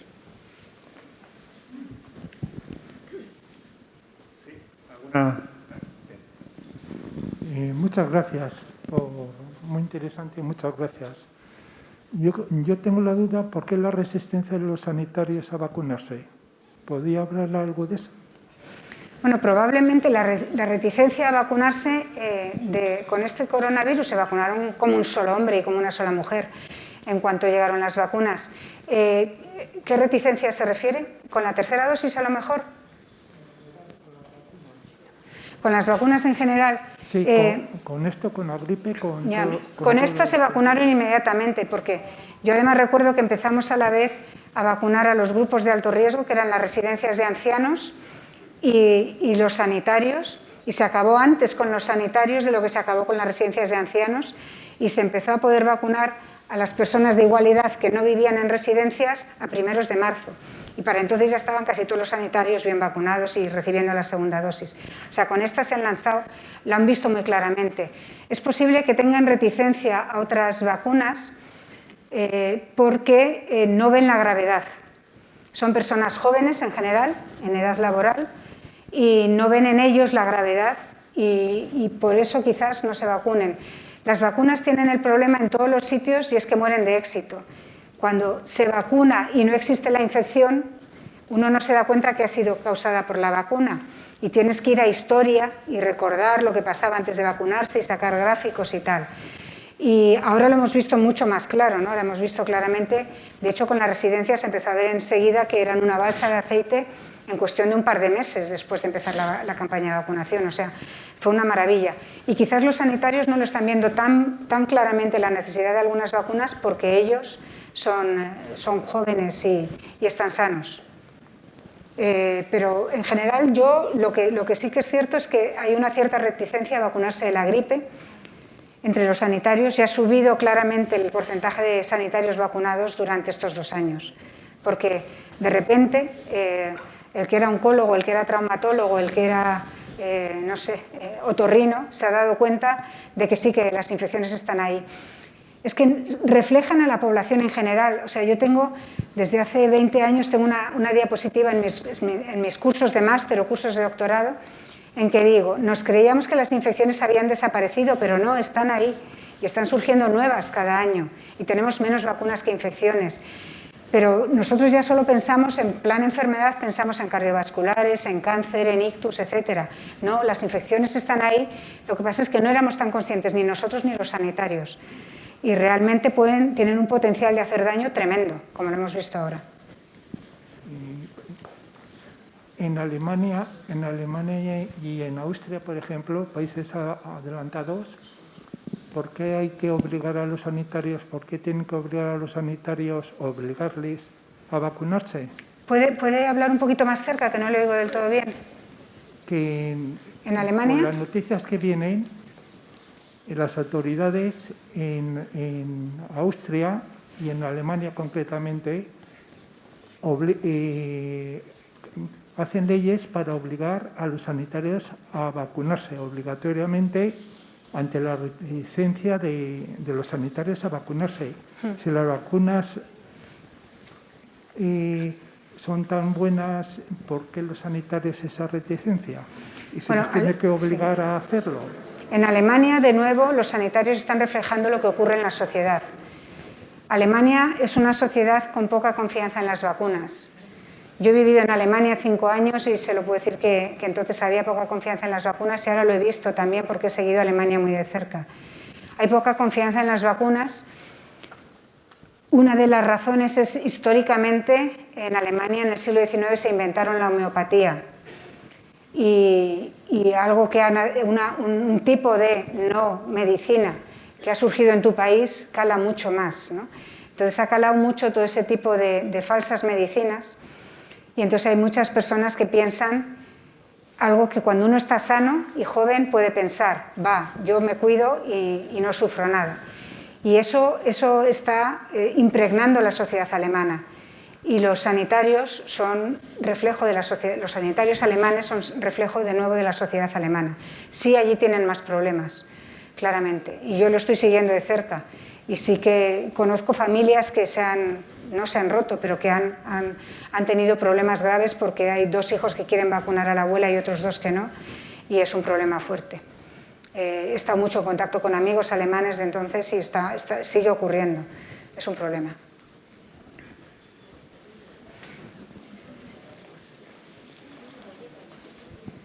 A ver, a la vista de los datos que tenéis, ¿un no vacunado se pone solamente él en riesgo o nos pone en riesgo a los vacunados más? A ver, es decir, ¿podría estar justificado que un ciudadano exigiera que una persona, un representante público, un médico, un profesor, estuviera vacunado porque él va a poner más en riesgo a los demás o no? Una persona no vacunada tiene más riesgo personal, 10 a 30 veces más que uno vacunado. Tiene un riesgo para la sociedad y es que nos puede saturar atención primaria, urgencias, UCIs con una sola enfermedad.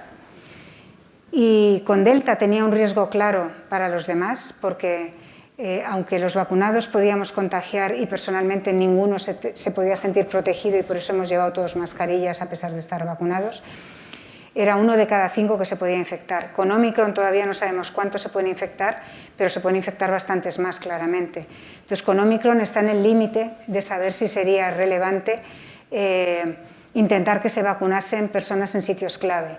En sitios clave como son los hospitales y en sitios clave como son los sociosanitarios, que no lo hemos hablado antes, ¿no? Los que están en residencias de ancianos con gente muy vulnerable o con gente dependiente. Con Omicron todavía no tenemos los datos, pero tiene pinta de que protege muy poco. De hecho, hay gente vacunada recientemente con la 3ª dosis que también se ha infectado con Omicron, en cuestión de a lo mejor un mes o mes y medio. O sea que no sabemos cuánto es, está ya en el límite, no tengo una respuesta clara. Pero por otra parte, obligar a vacunar a mí nunca me ha gustado. En España no ha hecho falta, entonces es mucho más fácil en España decir que no hace falta obligar a vacunar, porque en España nos hemos vacunado suficientes, hemos vacunado suficientes a los bebés como para poder ir eliminando enfermedades como el sarampión que no están eliminadas de otros países de Europa. Entonces obligar es peor, pero realmente si las personas que no se vacunan tienen miedo, no vamos a lograr nada obligándoles, porque van a acabar falsificando los certificados, que es lo que han hecho, ¿no? Si yo tengo mucho vértigo y no me atrevo a ir al lado de un precipicio, por mucho que me obliguen a ir, pues no van a lograr gran cosa. O sea, yo creo que obligar no es buena política en España. Ha habido países en los que se ha obligado a vacunar a la vacunación infantil y también se ha obligado ahora a la vacunación.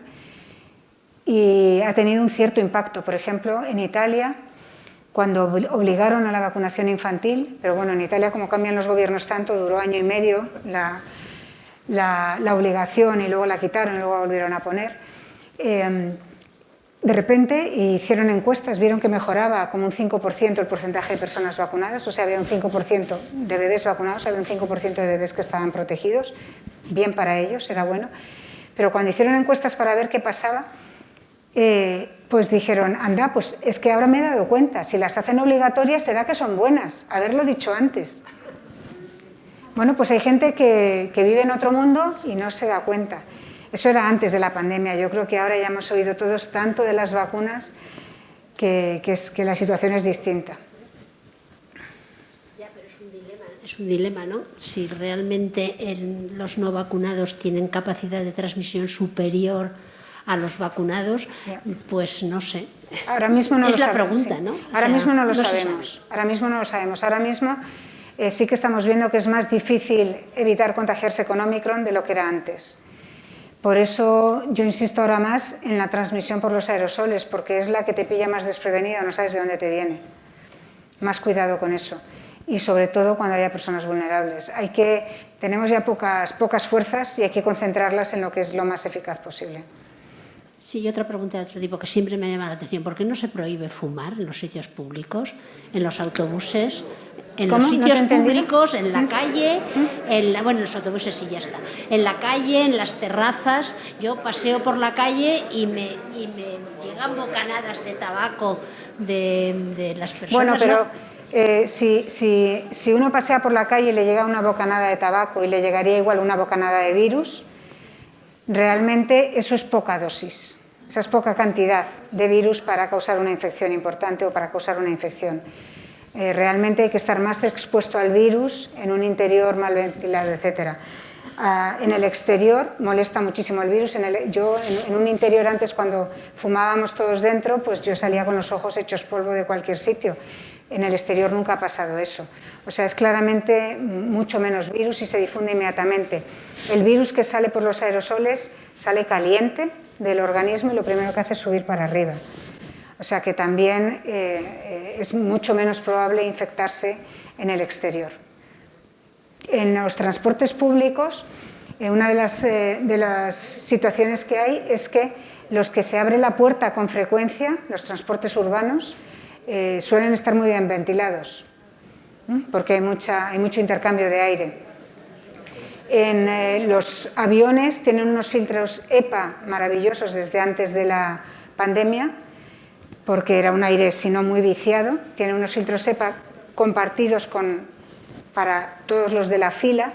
Entonces, si tu vecino en el avión está sin mascarilla, comiendo, tosiendo, etcétera, pues es probable que te contagies si él está contagiado, pero si no, los aviones, por ejemplo, son muy seguros. Y sí, habría que hacer más mediciones. O sea, como científicos pedimos que se hagan más mediciones, porque conocer ayuda a saber dónde prevenir. Aquí no hay metro, pero en Madrid que hay metro, en Barcelona que hay metro, se han hecho algunas mediciones y la ventilación que fuerzan los túneles y la ventilación que tenían que tener de extracción de aire para que no fuese un aire cargadísimo, insoportable, es también bastante buena. O sea que sí que hay sitios en los cuales uno a lo mejor tiene más miedo que en otros. Taxis, coches particulares. Un coche particular es un sitio en el cual no guardamos las distancias, el aire se respira enseguida y se gasta enseguida. En un coche, en cuestión de pocos minutos, con una persona, ya está el aire demasiado viciado a efectos de transmisión del virus. Así que en cuanto vamos con alguien en un coche hay que llevar 2 ventanillas abiertas un par de dedos. En los viajes es un rollo, pero hay que llevarlas. Van sonando todo el rato, pero hay que llevarlas. Y eso es quizás de los sitios en los que uno menos cuenta se da. Un taxi, abrir las ventanas. Hola, buenas tardes. Bueno, gracias por la conferencia y sobre todo por la labor que realizáis desde el CSIC con la poca financiación que tenéis. Yo quería, simplemente una cosa de las vacunas, que ha habido, vamos, por lo que yo he ido conociendo, mucha gente que ha dudado en vacunarse o no por la tecnología de las nuevas vacunas de RNA mensajero. Pero, ¿desde cuándo se va utilizando esta tecnología o ensayándola en vacunas? ¿Desde cuándo? Se lleva usando la tecnología del RNA mensajero o estudiando para hacer vacunas. La de los adenovirus se lleva estudiando desde hace mucho. La de los adenovirus, había grandes ensayos clínicos con cientos de miles de personas ya acumuladas con los adenovirus. Se sabía mucho más de ellos. Se sabe, por ejemplo, que responden a varias dosis, incluso aunque se den dosis muchos meses después o años después, que recuperan y refuerzan la memoria inmunitaria, que son bastante seguras y bueno, de esas se sabía mucho, ¿no? Y qué hacer con ellas. De las de ARN mensajero también llevaban tiempo estudiándose, pero a nivel de menos cantidad de personas. Con ARN mensajero en ensayos clínicos a pequeña escala sí que se llevaba tiempo trabajando. Se estaban empleando sobre todo para el cáncer.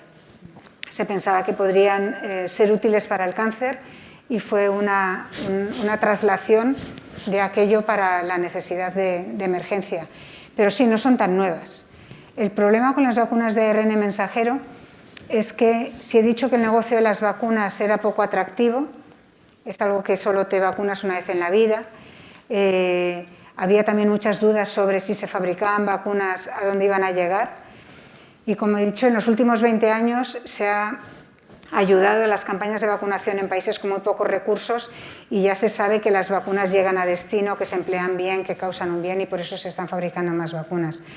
Bueno, pues con las de ARN mensajero, cuando antes se trabajaba en el campo de las vacunas, la duda no era si iban a ser seguras o no seguras, la duda no era si iban a tener un material genético que parece venenoso, que ahora entro en eso, sino la duda era la estabilidad.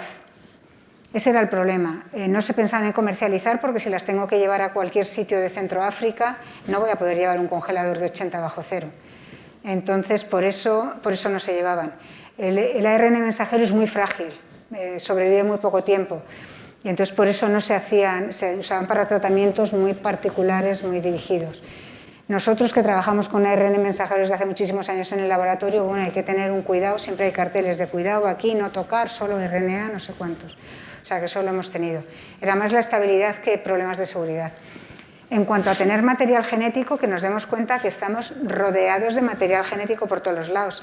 Cada catarro que nos pillamos, cada virus que nos infecta, cada bacteria, todas las bacterias de la flora intestinal tienen material genético continuamente y lo están multiplicando, mientras que estas vacunas ni siquiera lo multiplican, entran, hacen la proteína S y se degradan. Estamos rodeados, o sea, continuamente cada cosa que nos infecta entra en nosotros y se pone a hacer su material genético nuevo. O sea que a mí el material genético en particular no me asusta, pero hay gente que sí que le parece que le induce más miedo y entonces por eso digo que a lo mejor encuentran su oportunidad en las vacunas basadas solo en proteína.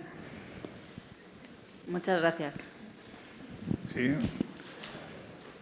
Bueno, pues hacemos ya esta pregunta y una aquí y la última. Hola, buenas noches. Sí. Gracias por su explicación. Mi pregunta es, ¿qué piensa usted sobre la vacunación de los niños pequeños? Porque hay mucha información al respecto y hay muchas dudas sobre las consecuencias que pueda tener a largo plazo en su desarrollo. Las consecuencias a largo plazo en su desarrollo. Bueno, quizás, no lo sé. Ahora estamos vacunando, quiero decir que les estamos poniendo otras muchas vacunas, O sea, le estamos poniendo vacunas que tienen material genético, por ejemplo, o que tienen virus atenuados y no nos hacemos esas preguntas, porque son altísimamente improbables. Quiero decir, hay que preocuparse de aquello sobre lo que puedes actuar, ¿no? Y este no es un riesgo mayor con estas vacunas. El riesgo a largo plazo no tiene por qué ser mayor que con las otras vacunas que les ponemos. En cualquier caso, ¿qué opino de su vacunación? Claramente todos sabemos que el beneficio para ellos es inferior del que hay para los jóvenes y para los adultos, ¿no? El beneficio es inferior. Sin embargo, sí que ha habido niños que han fallecido del coronavirus, del SARS-2. Ha habido niños que han fallecido y hay niños que entran en los hospitales y que están graves. Yo cuando surgió la posibilidad de vacunar a los niños fui cauta y dije, prefiero ver primero si las reacciones adversas muy poco frecuentes que se dan en los más cercanos a ellos, en los jóvenes, ¿qué ocurre con los niños? Entonces, como sabíamos que esa información se iba a generar en cuestión de pocas semanas, yo preferí ser cauta. Se iba a generar en cuestión de pocas semanas porque en Estados Unidos nos llevaban unas semanas de ventaja y estaban vacunando a los niños. Entonces, a los niños se les vacuna con una tercera parte de la dosis que a los jóvenes. Las molestias de la primera semana son proporcionalmente también más suaves que en los jóvenes, y las reacciones adversas muy poco frecuentes que se vieron en Estados Unidos justo después de Navidades son muchísimo menos frecuentes en los preadolescentes de lo que lo son en los adolescentes y jóvenes. Ya son muy poco frecuentes, son miocarditis y pericarditis que se resuelven bastante bien en general. Requieren hospitalización, que asusta claramente con un niño pequeño, asusta, pero se resuelven muy bien. Pero son menos frecuentes de lo que son en los jóvenes, que ya son muy raras en los jóvenes. Entonces, realmente el riesgo es bajísimo para los niños y el beneficio es que están protegiendo a aquellos niños que fallecen o que entran en hospital con causas más graves, y con un virus que causa secuelas. Causa menos secuelas también en los niños, 5-11 años, que es lo que estamos hablando, me imagino que es para los que está autorizada. Causa menos secuelas en ellos que en los jóvenes o en los adultos jóvenes, pero también podría causar secuelas. Es más probable que las cause el virus que lo causen las vacunas. Estamos vacunando la varicela, que causa menos mortalidad, y es con un virus atenuado, que podría tener más riesgos, y estamos vacunando y estamos teniendo muy buen seguimiento y muy buena protección de la varicela. Con el coronavirus, el beneficio respecto al riesgo es mejor que con la varicela, porque hay más riesgo y más beneficio. Vale, gracias. Dos preguntas más y ya cerramos. Por favor, ser breves, ¿vale? Buenas noches. Me sumo al agradecimiento y al aplauso por su labor divulgadora. Gracias. Pero quería, si no le importa, retomar un poco lo de la tercera dosis. Creo haberle entendido que a usted quizá no le parece del todo necesaria. Ha dicho eso, creo, ¿no? La tercera dosis en alguien que se ha infectado, esperando la tercera dosis o al filo de tener que ponerse la tercera dosis, se ha infectado. Depende del grupo de riesgo de esa persona o del comportamiento de riesgo que tenga, vale, o de los que le rodeen también. No, como le he querido entender que a usted no le parecía quizá exactamente según el grupo de riesgo, quiero decir, cuando no es quizá necesario absolutamente, vale, imaginemos que no es necesario por su grupo de riesgo, ¿hay riesgo en ponerla esa tercera dosis? No. Vale, eso es lo que quería preguntar. Yo antes de Omicron yo me la puse en diciembre. Vale, ya está. O sea, antes de que fuese tan necesaria, cuando era por si acaso, yo me la puse en diciembre, sí. Bien, no he entendido del todo, o sea, ha dicho, bueno, bien. Sí, yo la recomiendo, y sobre todo, como digo, para los de edad más avanzada y los que tengan enfermedades crónicas. No, pero no siendo de edad avanzada ni de enfermedades crónicas, lo que me pregunto es quién tiene que decidir ponérsela o no, porque es verdad que el protocolo ha variado. En algunos casos la han puesto al mes siguiente, ahora parece que decían que convenía espaciarlo 5 meses, A ver, 5 meses después de la infección. Lo que yo tengo claro es que el sistema inmunitario, si se le acaba de estimular con una infección o con una vacuna, cuanto más se espere, mejor, más se estabiliza, más se consolida esa inmunidad. Recién pasada la infección se tiene una inmunidad muy potente, y aunque hay casos de gente que se infecta y 2 o 3 meses después se vuelve a infectar, la segunda infección es muy leve. Vale. O sea que realmente el sistema inmunitario no necesita un refuerzo al mes, ni siquiera a los 5 meses. Bien, pero salvo que cambie la variante y haya una nueva vacuna y sea recomendable, entonces habría que ver. Pero ahora mismo un sistema inmunitario recién infectado tiene una inmunidad muy amplia y muy potente. Vale, pero algunos, y lo último, algunos se ven en la tesitura de tener que decidir no tener el certificado COVID y no poder viajar, por ejemplo, o esperar los 5 meses, que últimamente parece que el protocolo indica que es lo más adecuado, ¿no? Sí, lo han pospuesto a 5 meses. Sí, pero los inmunólogos, desde la Sociedad Española de Inmunología, desde el principio dijimos que no había ninguna necesidad de vacunar al mes. Vale, pero de hecho, no hay experiencia en vacunaciones tan seguidas. Eso no hay experiencia todavía, ni le vemos la necesidad. Entonces, por eso dijimos, hay que posponerlo.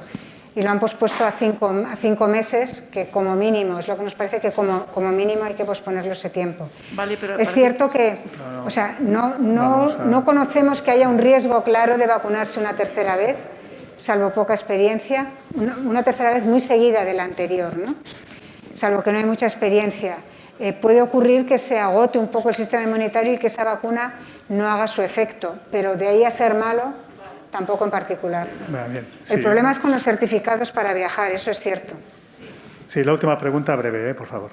Sí, solo quisiera preguntarle si existe alguna previsión de cuándo se van a quitar las mascarillas en interiores al margen de los sitios vulnerables. Eso son medidas que deciden y que no están basadas en la ciencia, sino que es para beneficio de la sociedad. Entonces, la verdad es que no tengo respuesta.